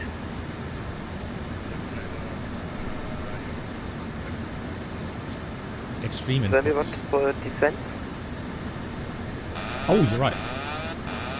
But it kicks out the autopilot Quebec, also completely. descent to flight 110. Yeah, but it kicks out the autopilot completely. It doesn't go into control with steering. Flight level 110, Lufthansa 8 November. With a 171 continue climb Which it level should. 370. Okay. Transavia 1 for Tango. But Rui, doesn't make sense flight now. level 235, flight 250, speed assigned to 300 knots.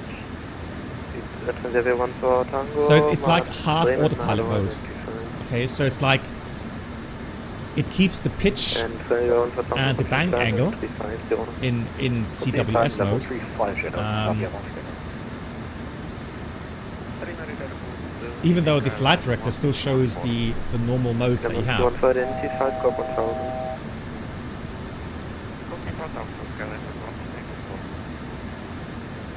Another close with 6262.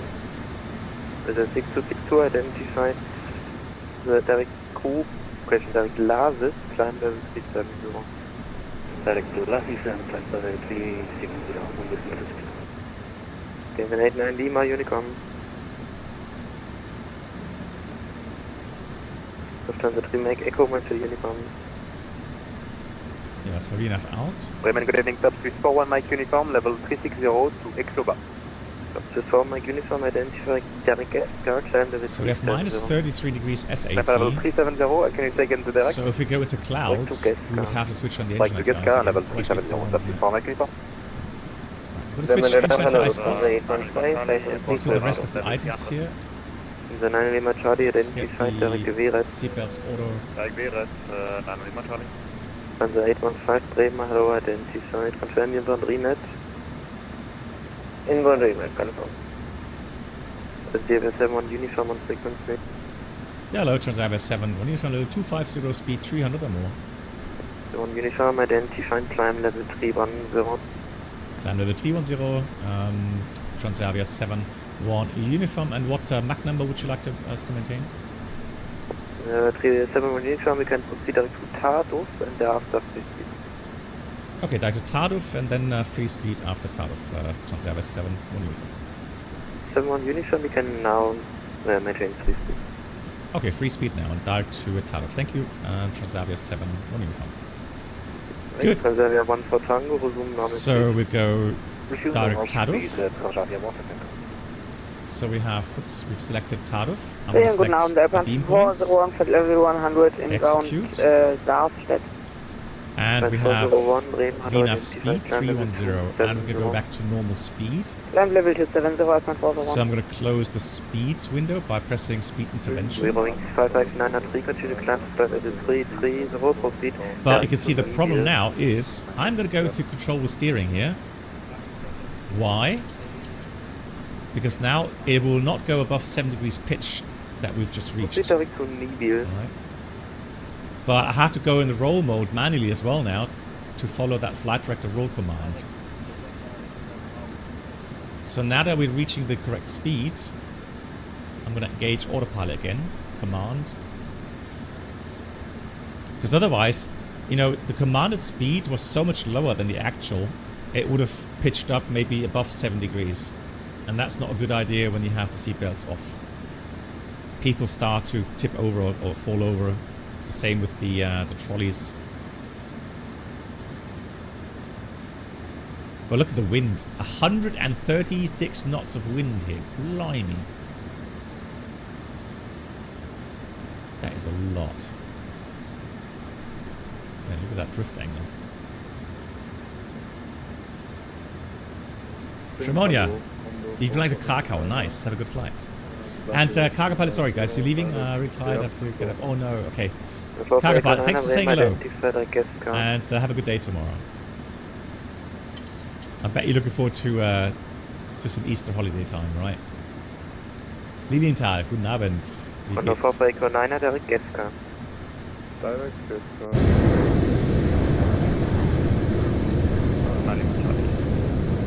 Also 9 Charlie, set to flight level 110.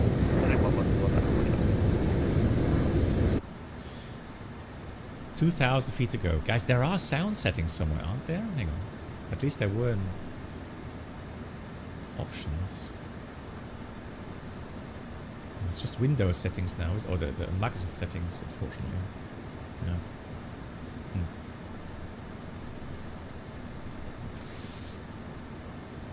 Good. Okay, guys. So before I show a video of the real-world landing in Dresden, a quick kind of pilot view on 1,000 feet ago on the A330 engine failure today in Sao Paulo. Lilienthal was great. So we had some good approaches in Copenhagen there. And yeah, so Svenja did enjoy the flight. I did as well. And I did a landing in Kai Tak. So we had a bit time left over at the end, and I went to Kai Tak. Where's my mouse pointer? There it is. 56 November, Maastricht 134. Which was great. Yeah, I had a good flight. Thanks for asking. Oh, cargo pilot. Really? No holiday till 6? No. Okay, then hold through. Bleib stark. 6th of July. Oh no, 6th of July. You're joking. I thought the 6th of April. Oh no. Yes, Svenja. Indeed. Right, so let's see, 310 cruise, so we should have okay, so I tell you what my methodology was in dealing with potential engine failures. So obviously you do training in the simulator. The thing is that in the simulator you practice, well, not only the standard engine failures. Yeah, stay strong, cargo pilot. All the best. See you. And we do engine failures before we won with an RTO. We do engine failures after we won with recovery, climb out, to the procedure and so on. Right? And of course, you have different sorts of engine issues. You just have an engine flame out. You can have a severe damage with vibrations. You can have engine fires. You can have high EGTs. So all kinds of different issues with the engine, right? Now, when you are low to the ground, what's the most important thing when you get any kind of engine abnormal? What do you guys have to consider? Like, do you guys go straight into procedures? What are the... Yeah, gear up is one of the very important points, Abiyama. Gear up is really important, right? Yeah. Story flyer, aviate, exactly. It's always the same. Aviate, navigate, communicate. No, just for initial recovery, right? Yeah, reuse the drag, hey chain erector, exactly. And chain erector says, you fly my route, you live near Dresden, nice. Sorry, what's up for the Transavia 7-1 uniform? It was for the Boeing 5593, he already made his request. Okay, sorry for that. And your girlfriend lives in the Netherlands, okay. Oh, they have discontinued, but... Oh yeah, Transavia doesn't fly that route either, do they? Yeah, okay, that's really annoying, yeah. Okay, so, gear up is obviously something that's important. Now, when we say aviate, navigate, communicate, and we are below what height? There's a certain height just after liftoff that we do not do any procedures. How many feet is that? No? 400, exactly. 400 feet AGL. Yeah, exactly. 400 feet AGL. And that is something that is so crucial, because evidence shows that if pilots start to do actions below 400 feet, then you really increase the risk of losing control of the aircraft. So the first 400 feet above ground level is so important that you only fly the aircraft. But you can then argue, well, why do you raise the landing gear? Because that is an action item, right? Well, that has to be done because you have calculated your takeoff performance with the engine failure case, but that is always calculated with gear up, right? So in order to meet the takeoff performance criteria, the landing gear has to go up. Okay, it has to come up. But that is the only action item you do below 400 feet. You don't call anyone. You don't do any procedures. You simply fly the aircraft. And the only thing you do is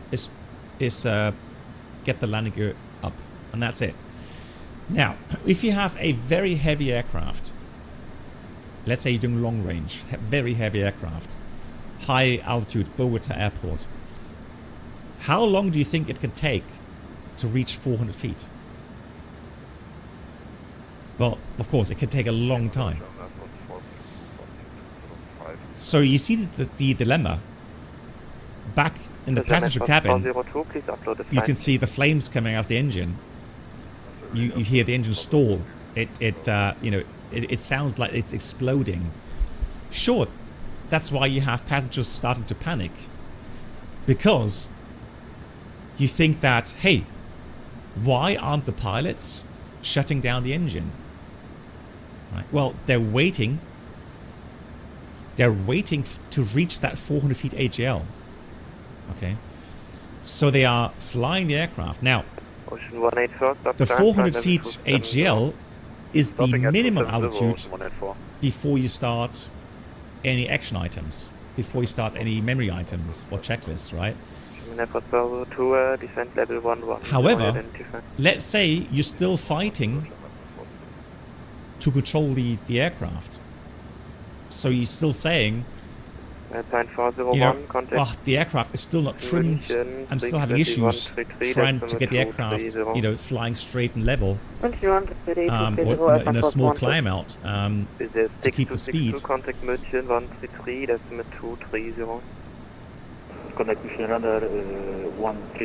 So that is why sometimes it can take a couple minutes for the pilots actually start the memory items. So now comes the next issue. Depending on your flight warning computer system software standard, sometimes the flight warning computer system will recognize engine stall. Right, so, which means it may tell you engine 1 stall, right? But maybe it doesn't show that. So regarding memory items, depending on the aircraft type, you may have certain memory items that you do once you've passed 400 feet.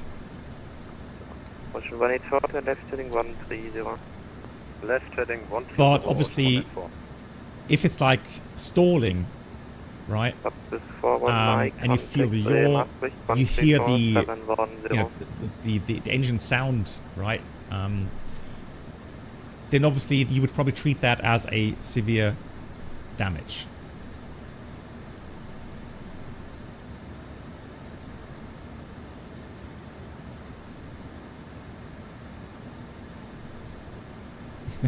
He probably just called me there. I hope not. Willem 1 314, contact Maastricht 128 790. 33. We're currently at 25. Let me check if he has CPDLC. 184, climb level 290. Yeah, so that's Climb flight level 290. Echo Delta Whiskey Sierra. Let me try that. Although Hoppy didn't work, did it? 41 Mike, Maastricht 134 710. Let's try. Let's go menu. Was that for top 41 Mike uniform? Top 41 Mike, confirm 134 710. 134 710, top 41 Mike uniform. Just to try out, I mean. Conserve 71 uniform 134 710. 34 710. Bye bye from Transavia 71 uniform. Just as I try to connect there. Alright, anyways. Yeah. Top 41 Mike uniform. That is Maastricht. Maastricht, good evening from Transavia 71 uniform level 310. Transavia 71 uniform, no. I don't think the request went through anyways. Alright, so guys. So you can see it can take some time. Why, you know, before the pilots take action to shut down the engine.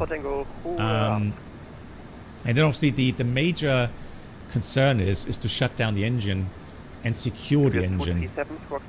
So what does it mean, secure the engine? It means that you make sure you switch off the fuel flow to the engine, and then you use the fire warning switches to then also disconnect electric, hydraulic, fuel, and maybe, no, that's it, pretty much it. Hydraulic, electric, fuel, right?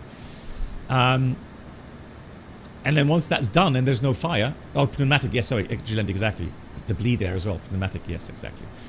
So once that's done, then you've secured the, yeah, exactly, air bleed as well. So then you have secured the engine, then you would stop that procedure and concentrate on flying the aircraft again. Because we know that sometimes you may have a special engine out procedure, right? So not always do you have, you know, straight out and then level off at 1,500 feet above the ground, right? Sometimes you may have a special engine procedure. For example, Nice comes to mind, right? So in Nice, you would, let's say, fall right, you would actually have to turn already at 0.9 nautical miles from pretty much the runway. Turn right because of the terrain that you're flying towards. So you can imagine that there's so many things sometimes that you have to coordinate. And again, aviate, navigate, communicate. Hey, Andy. Or Innsbruck, yes, Innsbruck also. Very, very challenging engine out procedure, right? But that's why it's so important to mitigate some of the threats. Now, what do you think would be a prudent thing to do while you're lining up? Or maybe just as you're waiting in the number 1 position to depart. Tromsø as well, yeah. Yeah.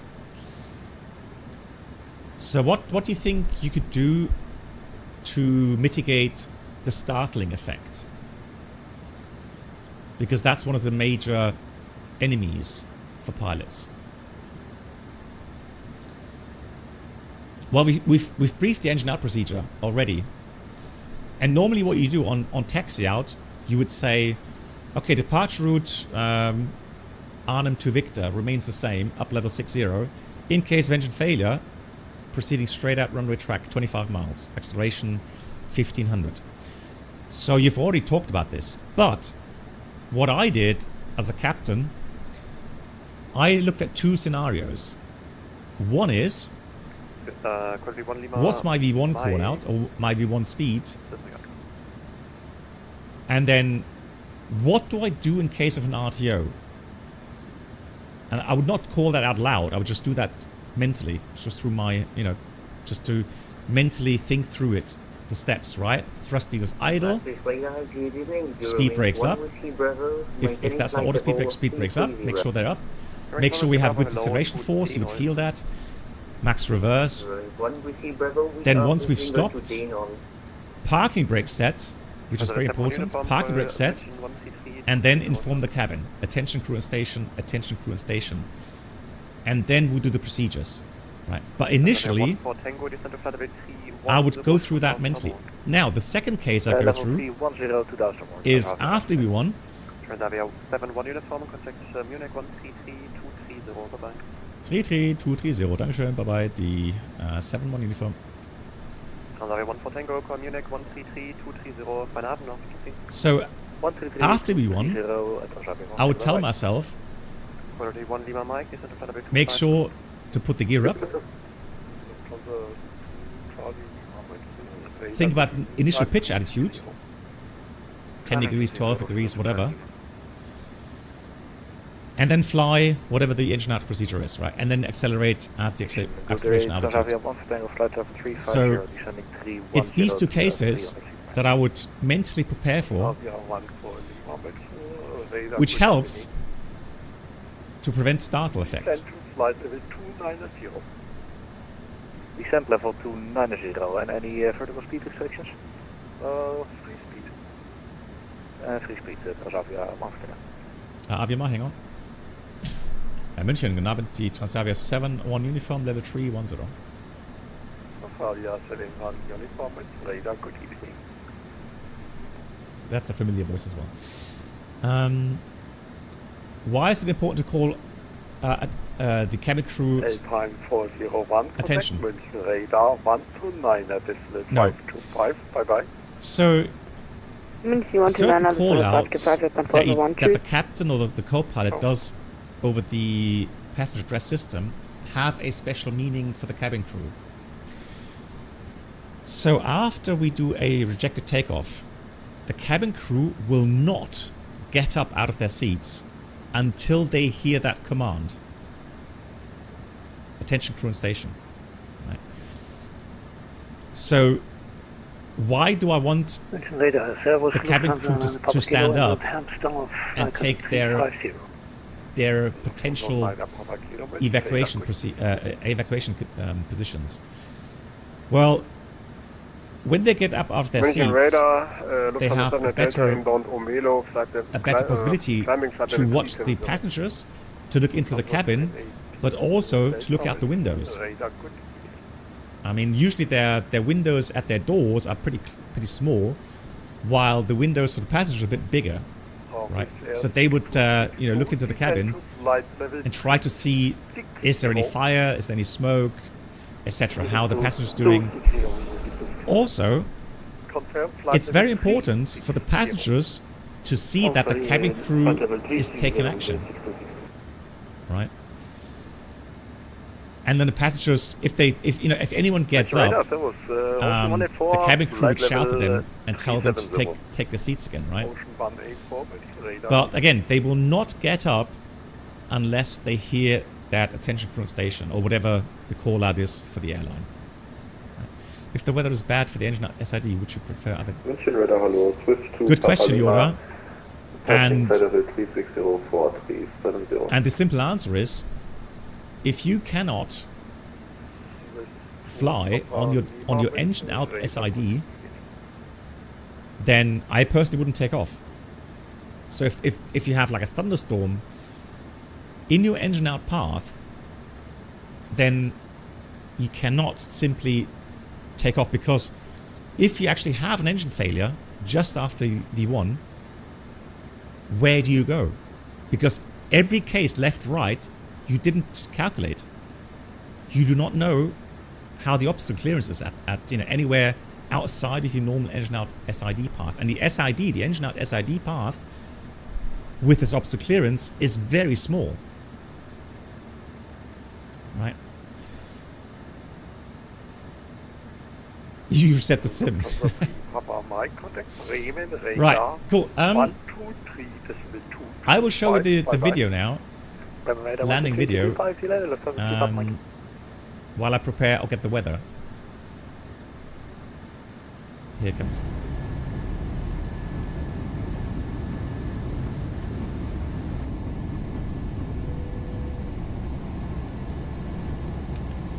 Transavia 7-1 uniform, request descent.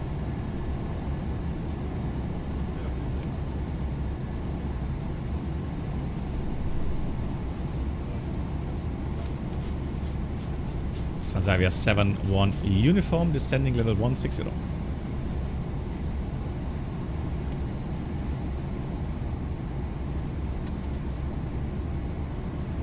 Hallo Lee, wie geht's dir? Moin. Wusser, hallo, wie geht's?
Above. Director Delta Charlie 425 to confirm for a 7-1 uniform. 300 minimum.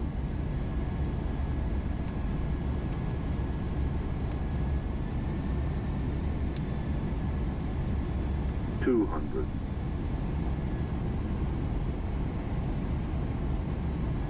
100. 50. 40. 30, 20, retard, retard, retard.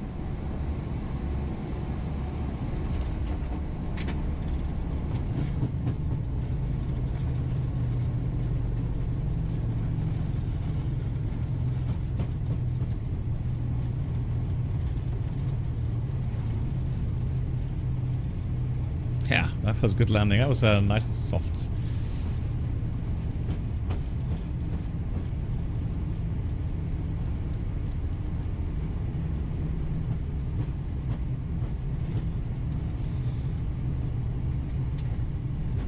Yeah, the wind was. You saw the way it was jolting the aircraft from time to time, right?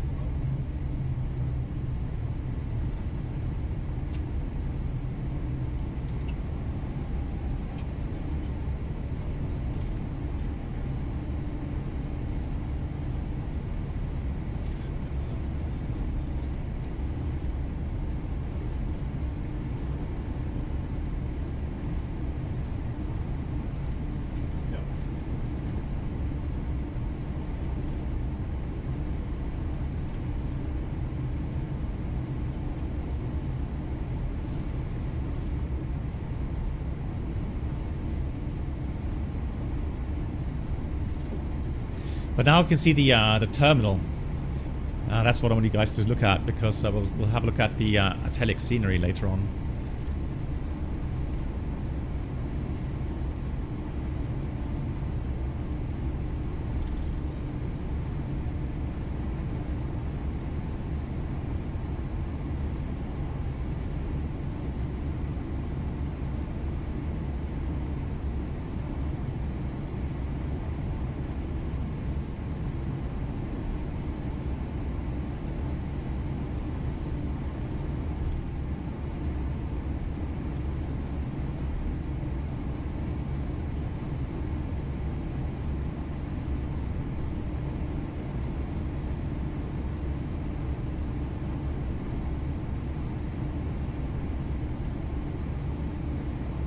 Yeah, THP, yeah, it is a...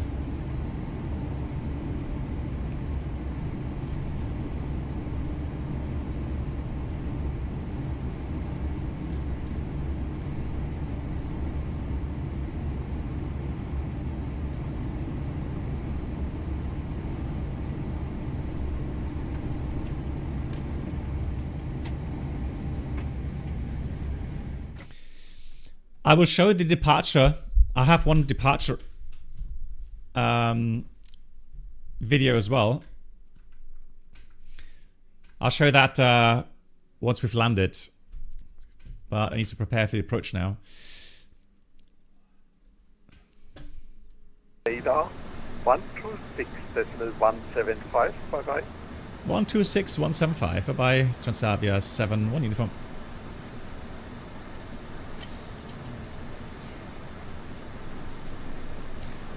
So we are on the descent. We got direct to Delta Charlie 425.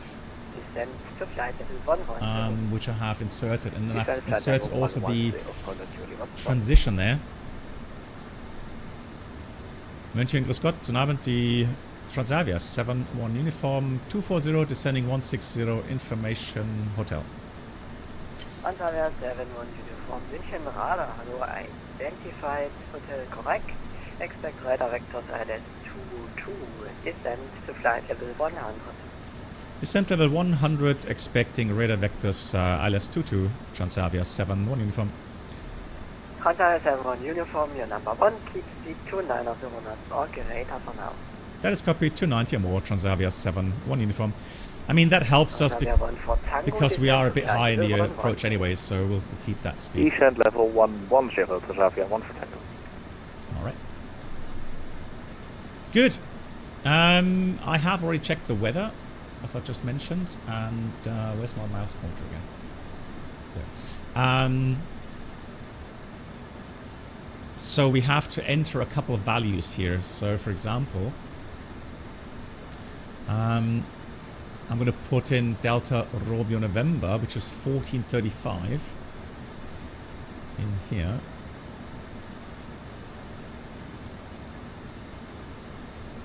And then we'll pre-select the ILS 22. It's unfortunately here, it's manual, it's not automatic. So 109.75. Pre-select that, and also now enter the inbound course, 218 degrees.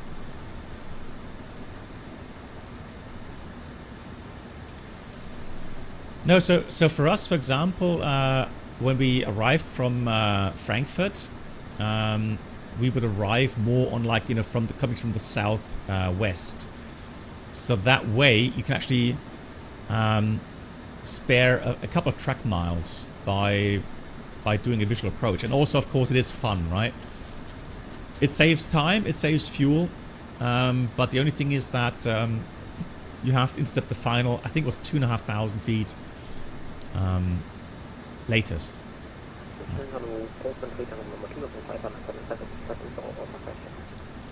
Good. 218, 218. Identified. Climb to flight level 190. Alright, so then we'll pre-select the same on this set. 109.75. Course is already pre-selected. And let's get the passengers struck in. Seatbelt signs on. Good. For the arrival, so we're gonna get radar vectors at some point. For the ILS 22, the sector is 2,700 to the north. South is a bit higher, 4,300 Erzgebirge. So some mountains to the south.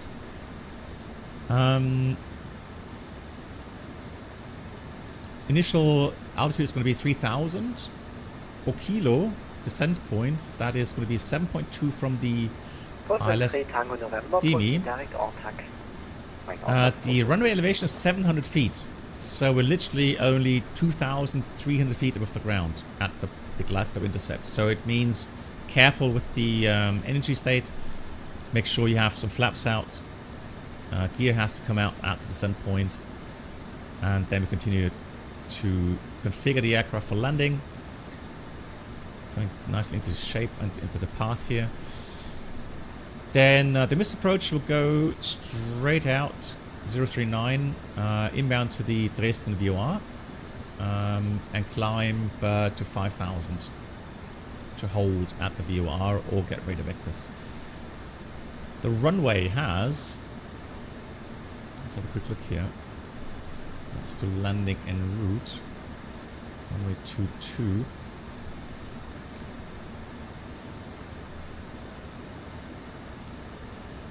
.320 at 61013. Let's just check that quickly on this side. Data link. Data link.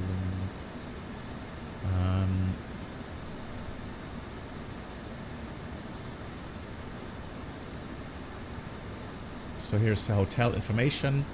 Transition level 70. 320 at 6, correct.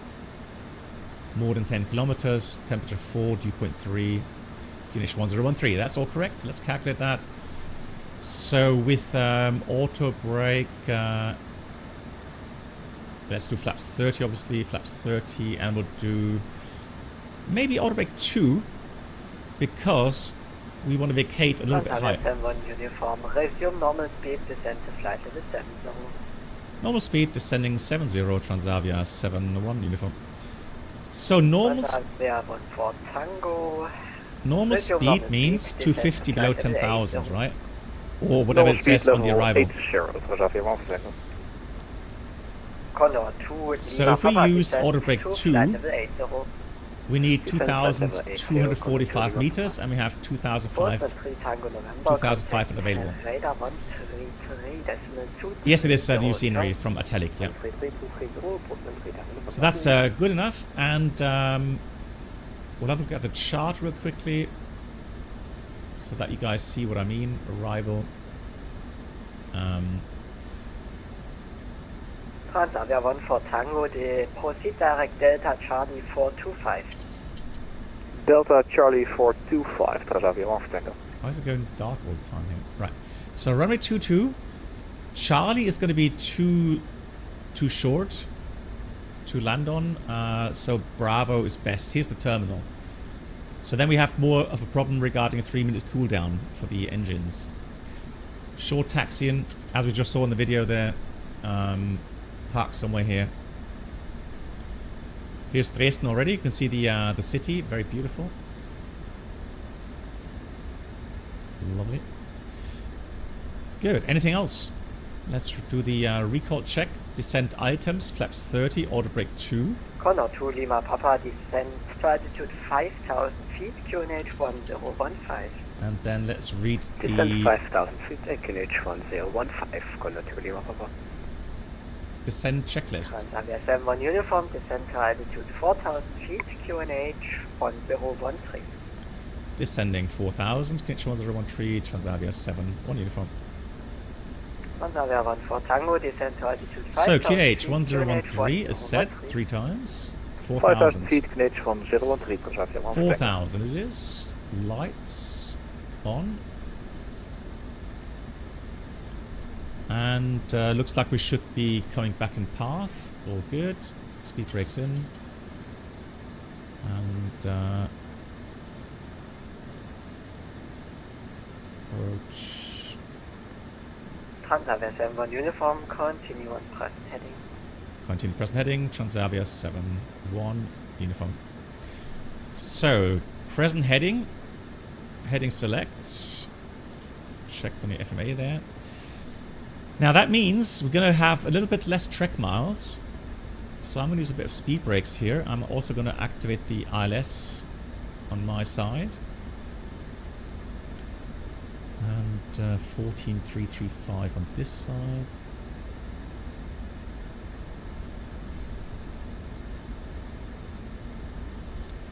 All right.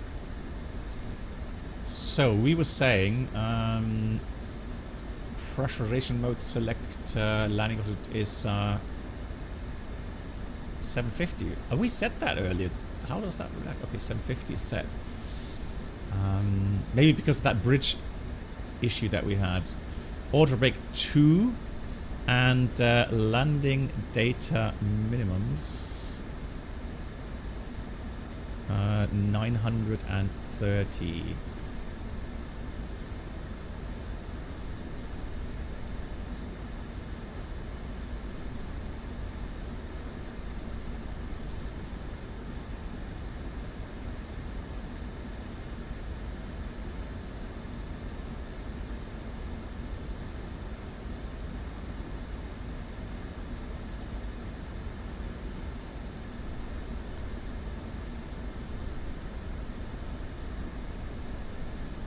We did calculate dry runway. Did it say wet runway? Let me check again. Oh, because the showers. Transavia 1 uniform descent to altitude 3000 feet. Descent 3000, Transavia 7-1 uniform. Oh, that minimum selector is annoying.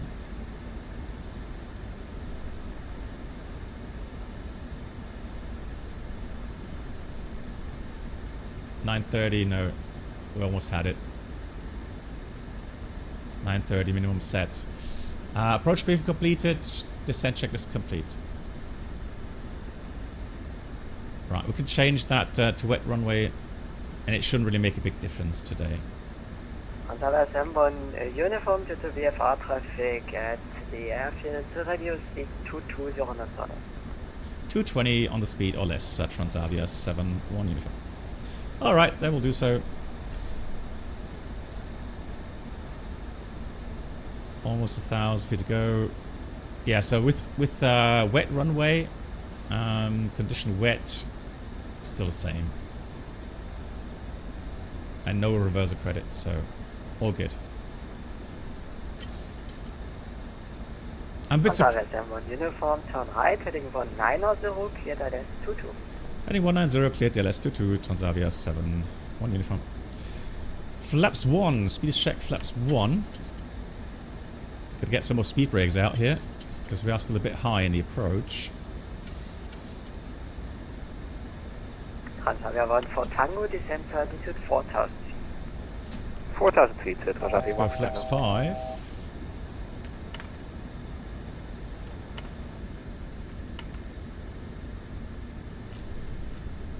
There we go. And cleared for the approach. Blimey. VOR lock. Single channel is fine for now. That was busy. Let's get the runway track 218. And there's the runway gears coming down.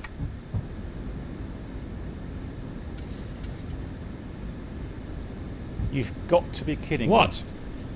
MSFS1 uniform, reduce 170 knots. 170 or less.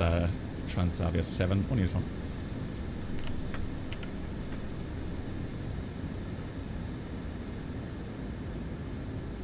Right, we're lights low. Guten Tag, to Little Sierra Flight Level 184, descending Flight Level 160, inbound upgids 2,500 per minute or greater. Transavia contact tower 122,930, bye bye. 22930, Dankeschön, just the Transavia 7-1 uniform. That was blocked, so I didn't hear it. 22930. Auf Piste 22 auf Ihrer Einruhrposition. So, flaps 30, final setting. Delta Golf Quebec, Victor Romeo. So, dual channel, you have to tune both sides. The ILS. Delta Golf Quebec, Whiskey Romeo, fliegen Sie in Linkskurve, bitte. So, both sides and then both command. And then it would get into dual channel. Dresden Tower and Abend, die Transavia 7-1 uniform on the ILS 22. Transavia 7-1 uniform, Dresden Tower, hello, good evening. Wind 3226 knots, runway 22, clear to land. Runway 22, clear to land, Transavia 7-1 uniform. Transavia 7-1 uniform, VFR traffic information on your 1 o'clock position, light up aircraft Diamond DR42 on 1,600 feet. Okay, on TCAS, Transavia 7-1 uniform. Ja, I have him on TCAS there, but I can't really see. Oh, gut, Black Box. Ja, danke, jetzt habe ich Traffic Insight, 7-1 uniform. Very good, look, landing checklist. We have start switches continuous, speed brake, green light, gears down 3 green, and we have the flaps 30 green light. Ja, momentan ist er hinter mir. 16 knots crosswind. Jetzt habe ich ihn wieder in Sicht. Delta Quebec, Whiskey Romeo. Delta Quebec, Whiskey Romeo, hätte so let's see, make sure that we land right. Famous, yeah. Folge dem Verkehr, Anflugpiste 22, Delta Quebec, Whiskey Romeo. So, aircraft seems to be okay with the trim. Speed is good. Still a bit of crosswind from the right.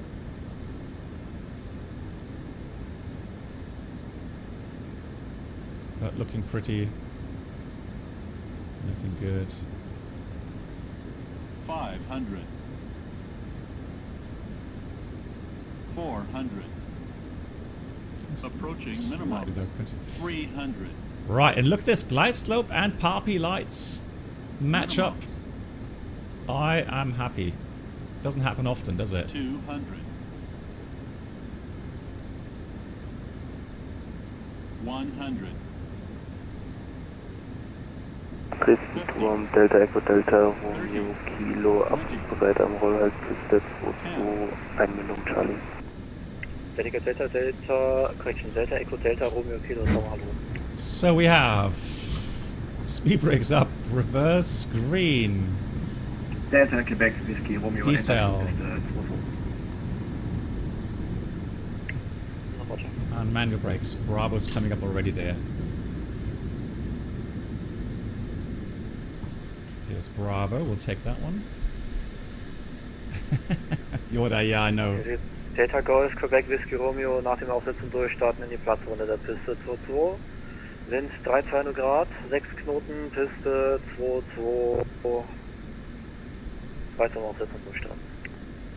Piste zu 2, frei zum Aufsetzen Flaps coming up, speed brakes. Quebec Whiskey Romeo. Bavaria 71 Uniform, danke für schnelle Verkehrten. Hotel of Hotel, contact ground 12180, ciao.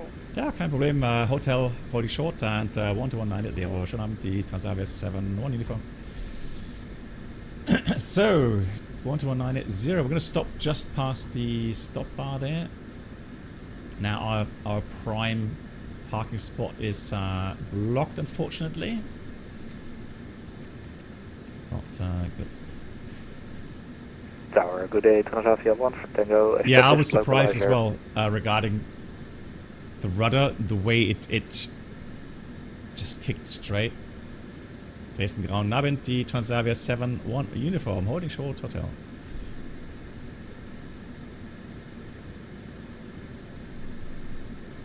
Ja, 980. 980. Volle zum Abflugpunkt Piste 22, Delta Echo Delta Romeo Kilo. Dresden Grauen Abend, die Transavia 71 Uniform, holding short, hotel. Transavia 71 Uniform, hello and welcome to Dresden Taxi to stand 34 via Hotel and Mike.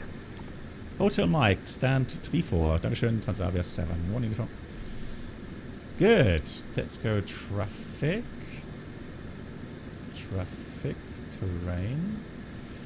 Dresden Grauen, guten Abend. Eurowings 4 Alpha Mike, stand 10. Left. We have information hotel. Request clearance to Düsseldorf. So it'll be around a corner if I remember correctly. For Alpha Mike, guten Abend. So let's Clear to Düsseldorf, runway 22, BX7 Whiskey departure, flight by route, line via 6, flight level 70, squawk 1000. We are clear to Düsseldorf via runway 22, Bayback 7 Whiskey departure, initially flight level 70, flight plan route. Good, so T4 is actually on the apron. So we have to go Hotel Mike, 34 is there, okay.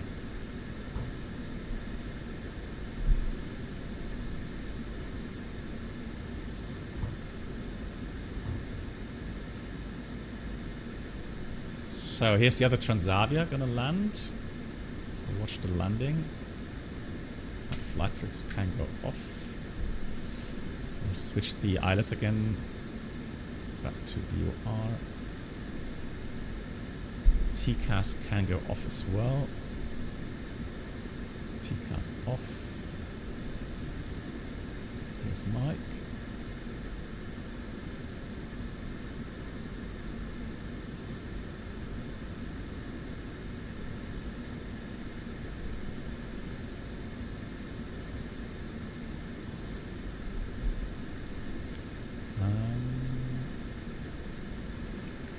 And Eurowings 4 Alpha Mike, request push and start. Eurowings 4 Alpha Mike, start pushback approved, long pushback of hotel facing east. Start and push approved, long pushback on hotel facing east, Eurowings 4 Alpha Mike.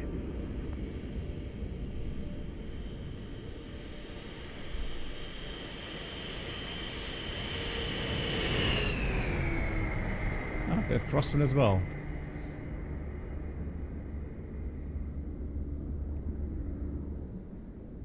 Yeah, he's fighting as well, but GG's. Well done. Good landing. Well done. Proud of you.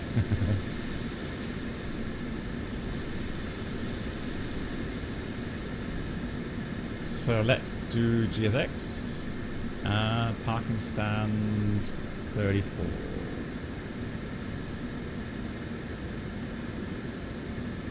Now we use airport stairs. There we are. Cool.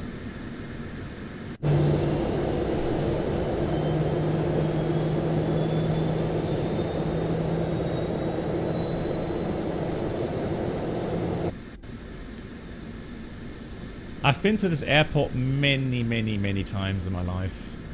Many times.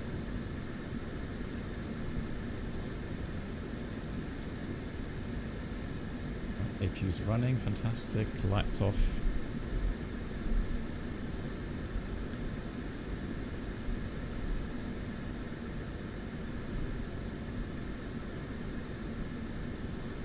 Yeah, exactly. From Frankfurt, it's a very short hop.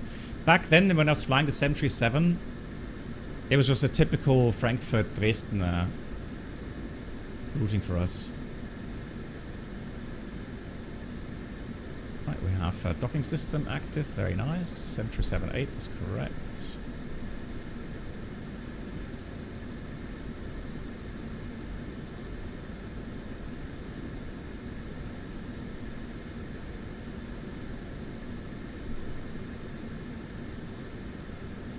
And I did install the profile from any builds. Ground, good day, turn left 1 for Tango on Bravo, short hotel. Right, cool. Stop. Transfer on 4 Tango, English, and hold position, I call you Park back. brake is on. Hold position, turn left 1 for APU on, that could go off as well. And then we'll shut down the engines. 2, 1. And the dome light is here. Dome light on. Engines are spooling down, fantastic.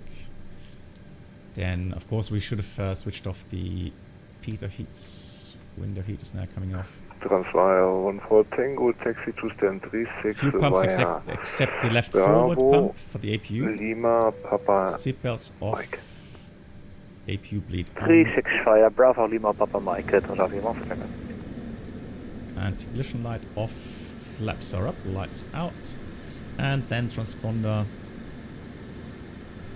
to standby. Then let's read a checklist. Shut down, fuel pumps. Oh yeah, fuel pumps are off. Probe heat is off, hydraulic panel is set, flaps are up, park brake set, engine start levels cut off. Wings 4 Alpha Mike. And the weather radar is off as well. Wings 4 Alpha Shut down, Mike, checklist taxi to completed. holding runway 22 via Hotel and Echo. Taxi holding point runway 22 via Hotel and Echo. Wings 4 Alpha Mike. Dresden Ground, wunderschönen guten Abend von Flight Line 51 Charlie, stand 33 information hotel. It depends. I think I would wait potentially until we have the chock set before I would switch off the hydraulics. Yeah, the overhead panel, right? Crazy.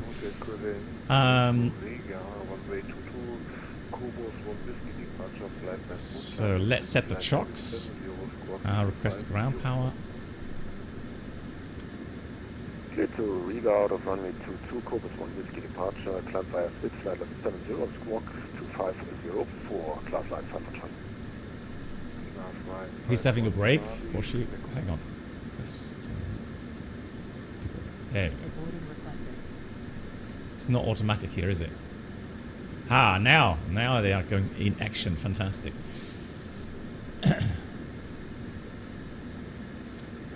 Yes, Tremonia. I will show the scenery. And I have bought this one with my own money, okay? I'm in no way influenced by Italic. So let's do drone view.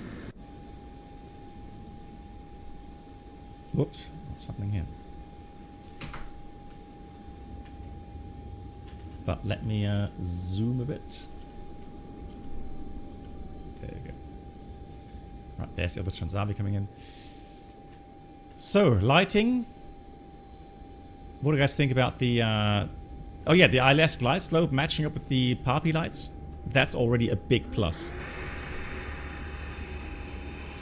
We don't often see that.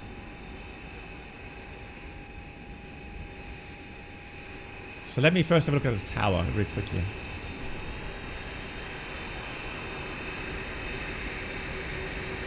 Lighting is good. That's fine. Yeah, GSX is getting better. I mean, still good for the memes, but not bad. That's nice. Some individuals, one of them wearing a little hat. Nice tower there. Some charts, some strips, very nice. Are there any toilets? It's a new standard, isn't it? Is there a working lift? And are there working toilets? Hey Fabian, a bit bright? You think so? It's a bit bright? I don't know. Okay, so inside the terminal, let's have a look. Right. And this actually, I remember this very well.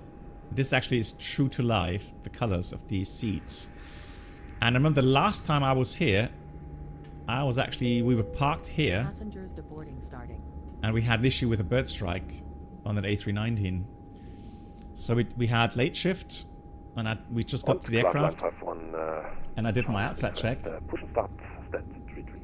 And I found a really big blood splatter and some feathers on the left-hand leading edge of the wing. So I initially thought we actually had maintenance here. We used to have maintenance here in Dresden. But on that day, I found out that they had closed the maintenance station there. So we had no one able to check for bird strike. So they had to bring in 2 maintenance crews, also 2 people from Berlin. So can you imagine how long it takes to call someone in Berlin? They organize 2 people who can get a car going with some tools and then drive all the way from Berlin to Dresden. But we had no other options. Right. Because if the traces are so visible that potentially you could have a slat damage. Yeah, you have to get it checked. And as a pilot, I'm not qualified to check that. Simple as that. So yeah, they had to cancel the flight to Frankfurt. Although they didn't cancel the flight per se, but after I knew exactly how long it would take, and I knew that 130 passengers, 140 passengers, pretty much full house, they would get upset obviously if they found out that we're gonna have a big delay, right? So I called up to the gate and I said, hey, I'll be coming up in a few minutes to make an announcement to the passengers because we're not going to depart for some time. And so yeah, so I made an announcement here, and I told them exactly what was the issue, how long it potentially would take, and then if anyone has a chance maybe to get some other means of transportation to Frankfurt, they should collect their luggage now, and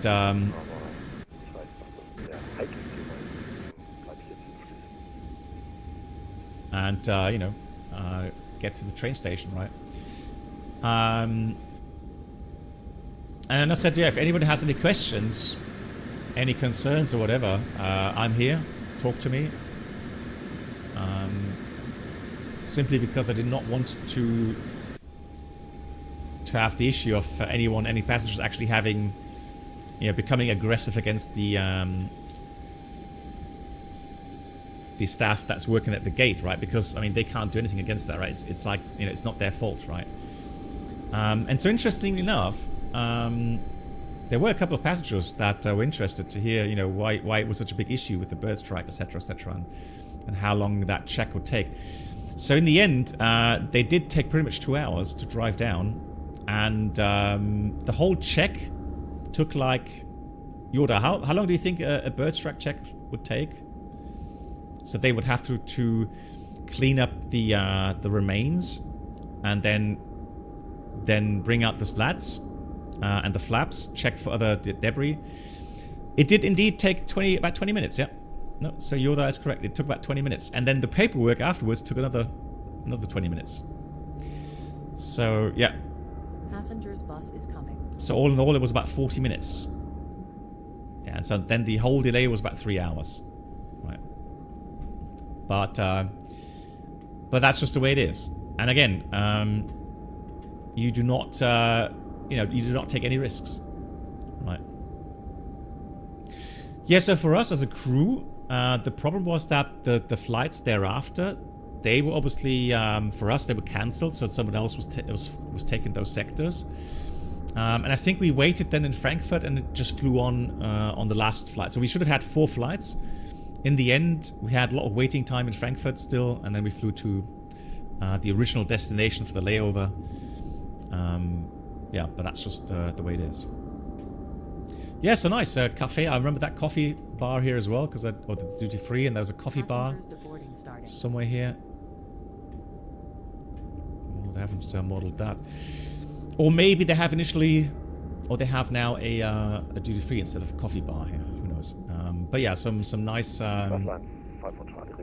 terrace here or viewing point to watch the traffic, which is nice. Let's check the other side here. Check-in area.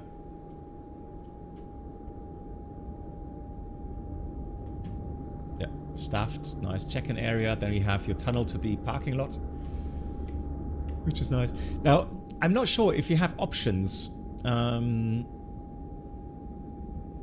deactivate the cars, because obviously it does have an effect on performance, doesn't it? FP, I mean, with frame gen, it's not a big problem, no. So yeah, so FPS are alright. I can check for a debug, but I would imagine, yes, locked 60 FPS. Yeah. So.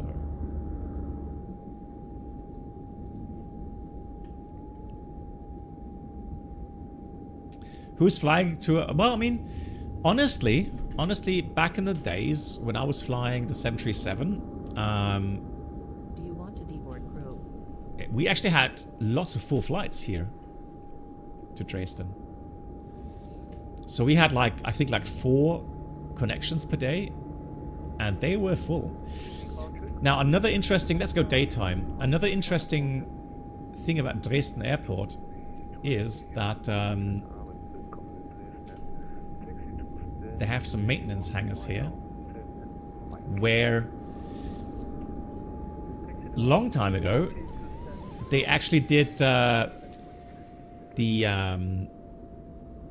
wing testing for the A380. Yeah, A380.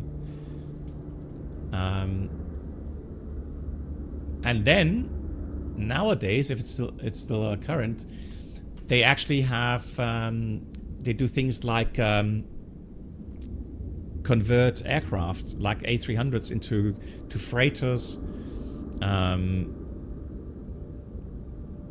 Oh, they still do the maintenance for A380, Lee says. Okay, interesting. Yeah. So you wouldn't think, right? You wouldn't think for such a small airport that you would actually have A380 maintenance here.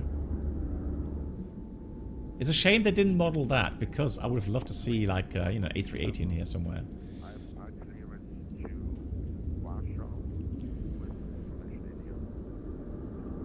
Yep.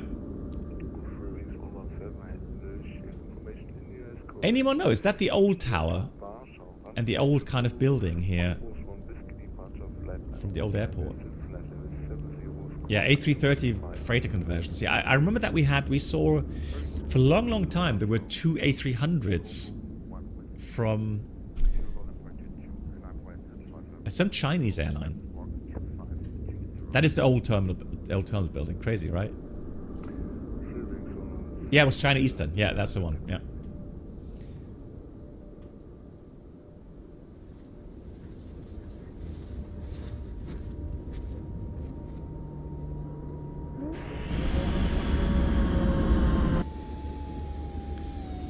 Yeah, there you have the buses, passenger buses.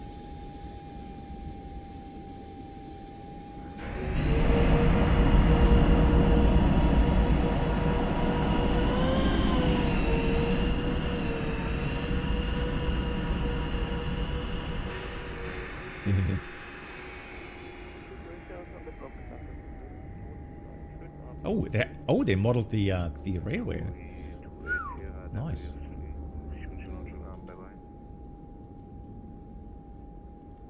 Okay, interesting. So they have modeled that as well. Yeah. A little bit of the outside. Also beautiful.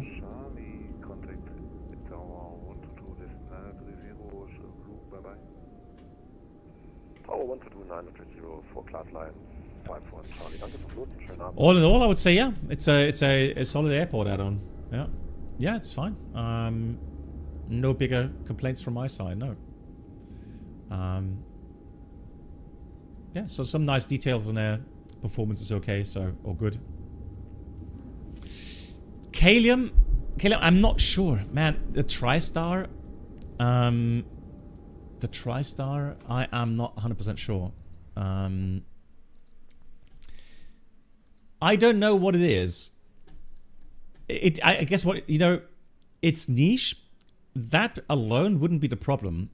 For me, a big problem is the looks. I'm not sure what it is with the cockpit textures and looks, and I'm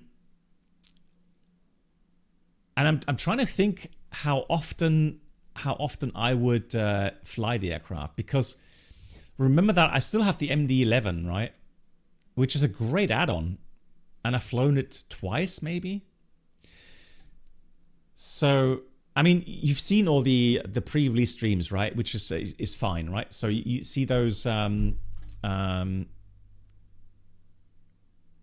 demonstrations from the content creators out there. You know what it's about, right? Yeah. So I'm not sure. For me, as much as I like conventional aircraft, so aircraft without a nav display, but I already have so many. And if I have to, use some time to fly aircraft, good old aircraft with just an HSI. I mean, I have the FELIS 747. I have a 727, both in X-Plane and Microsoft, that we can fly. We have the 737-200 as well. So yeah, there's so many aircraft that we can use, right? Yeah, I'm not sure at the moment. It depends on the price. If the price is like $30 or something, then I may give it a try. But anything in the realms of 50 euros, I probably won't buy it. No. Yeah, exactly that. If they come up with a good price, then it may be worth a try. But otherwise. Yeah, Mickey, it's just a thing, right?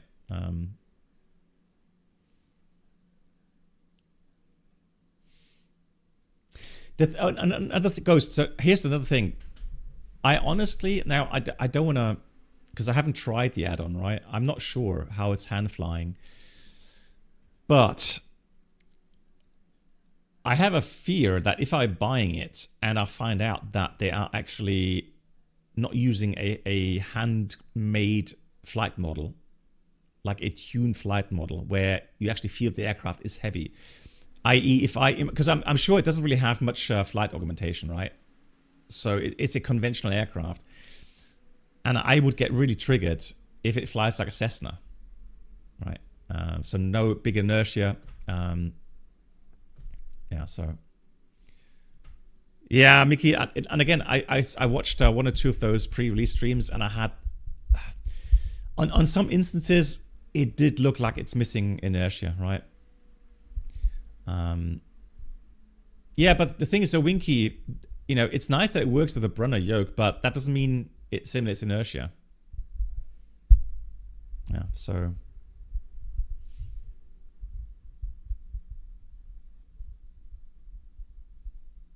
Oh, it does not work. Oh, sorry. Yeah, sorry, I didn't read that properly.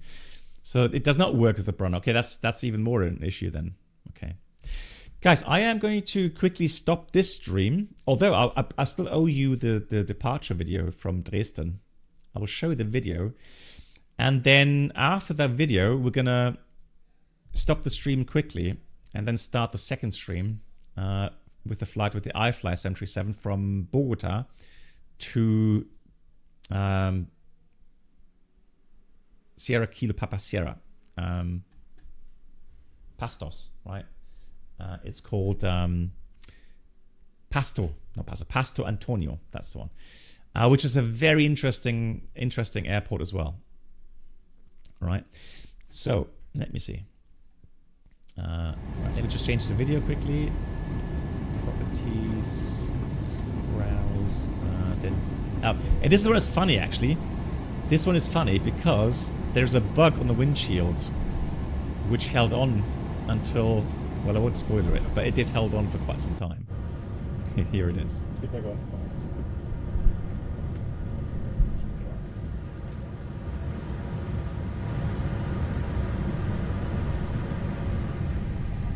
Psycho, good evening.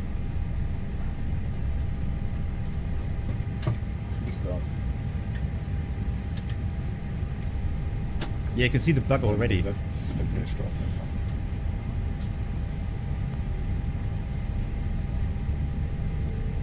A brave bug.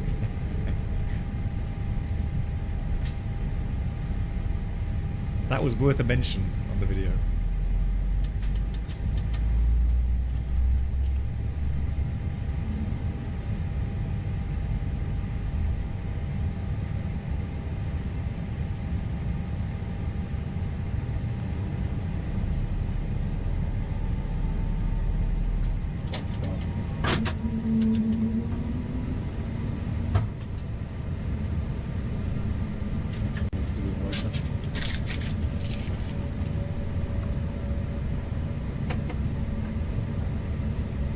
No, it's a Neo. You'll hear the engines in a minute.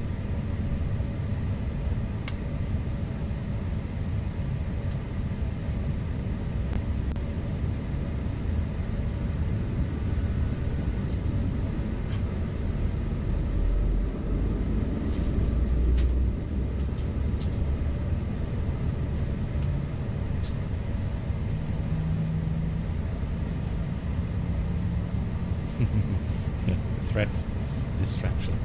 True.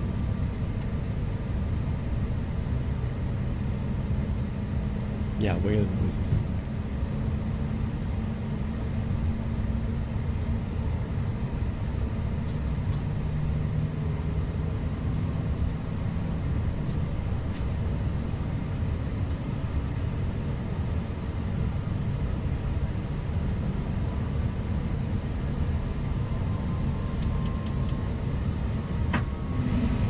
I'm not sure if there's another one. No. What about on the flight side? I'm pretty sure.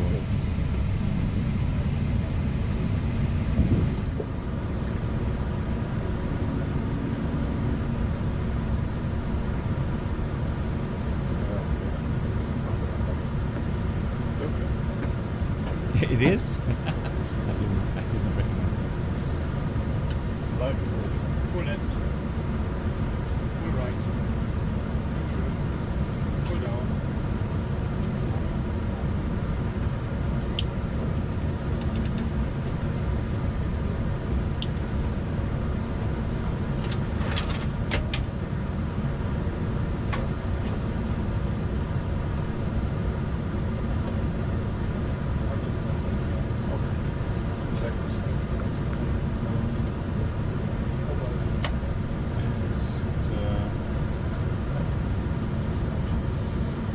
No, Ghost, the problem is you don't use the wipers on a dry windshield. You can scratch the protection, the protective surface. That's it.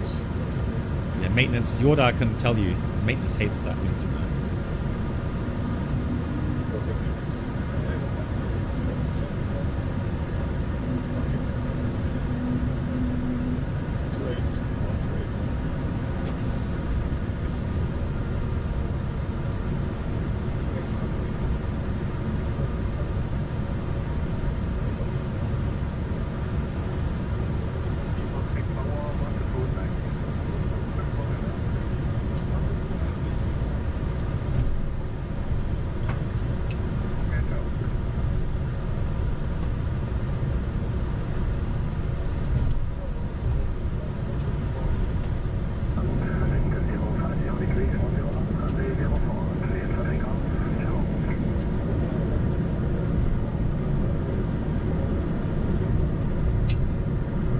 Hey MAN, wenn du Zeit hast, mach noch einen Flug.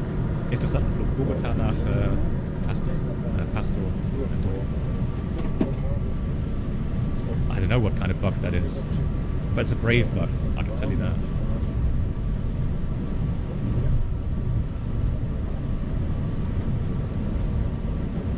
Hey MAN, yeah, hope you're doing well.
Okay, nice, MAN. Yeah, no worries.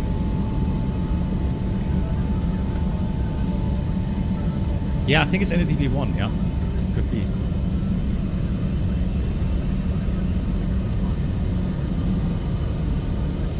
No, Neo, if it's a short flight time, not much fuel, then it's a light aircraft, yeah. And the Neos are powerful aircraft. So not surprising. Let me just check Dresden here real quickly what kind of NDP they have. No, they have NDP 2. Interesting. Okay. Yeah, it is a rocket, yeah. Okay, guys. I have to quickly stop the stream. Oh, the website has 2. Okay. Interesting. All right. Yeah, quick stop for the stream. 2 minutes. I'll be back again, okay? Just have to kind of split the videos for YouTube. And I will be back in a few seconds.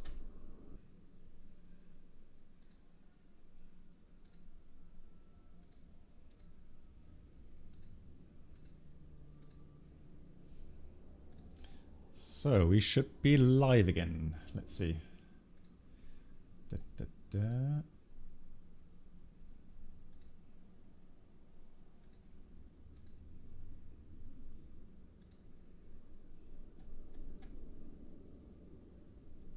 Just gonna have a look at make sure YouTube is showing as well. Hold on, streaming. It says we are back.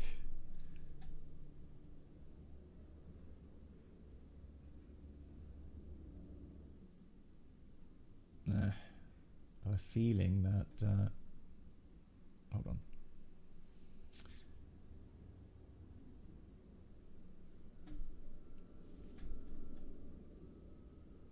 Yeah, YouTube has not got the right connection there. Let me try YouTube again really quickly, okay?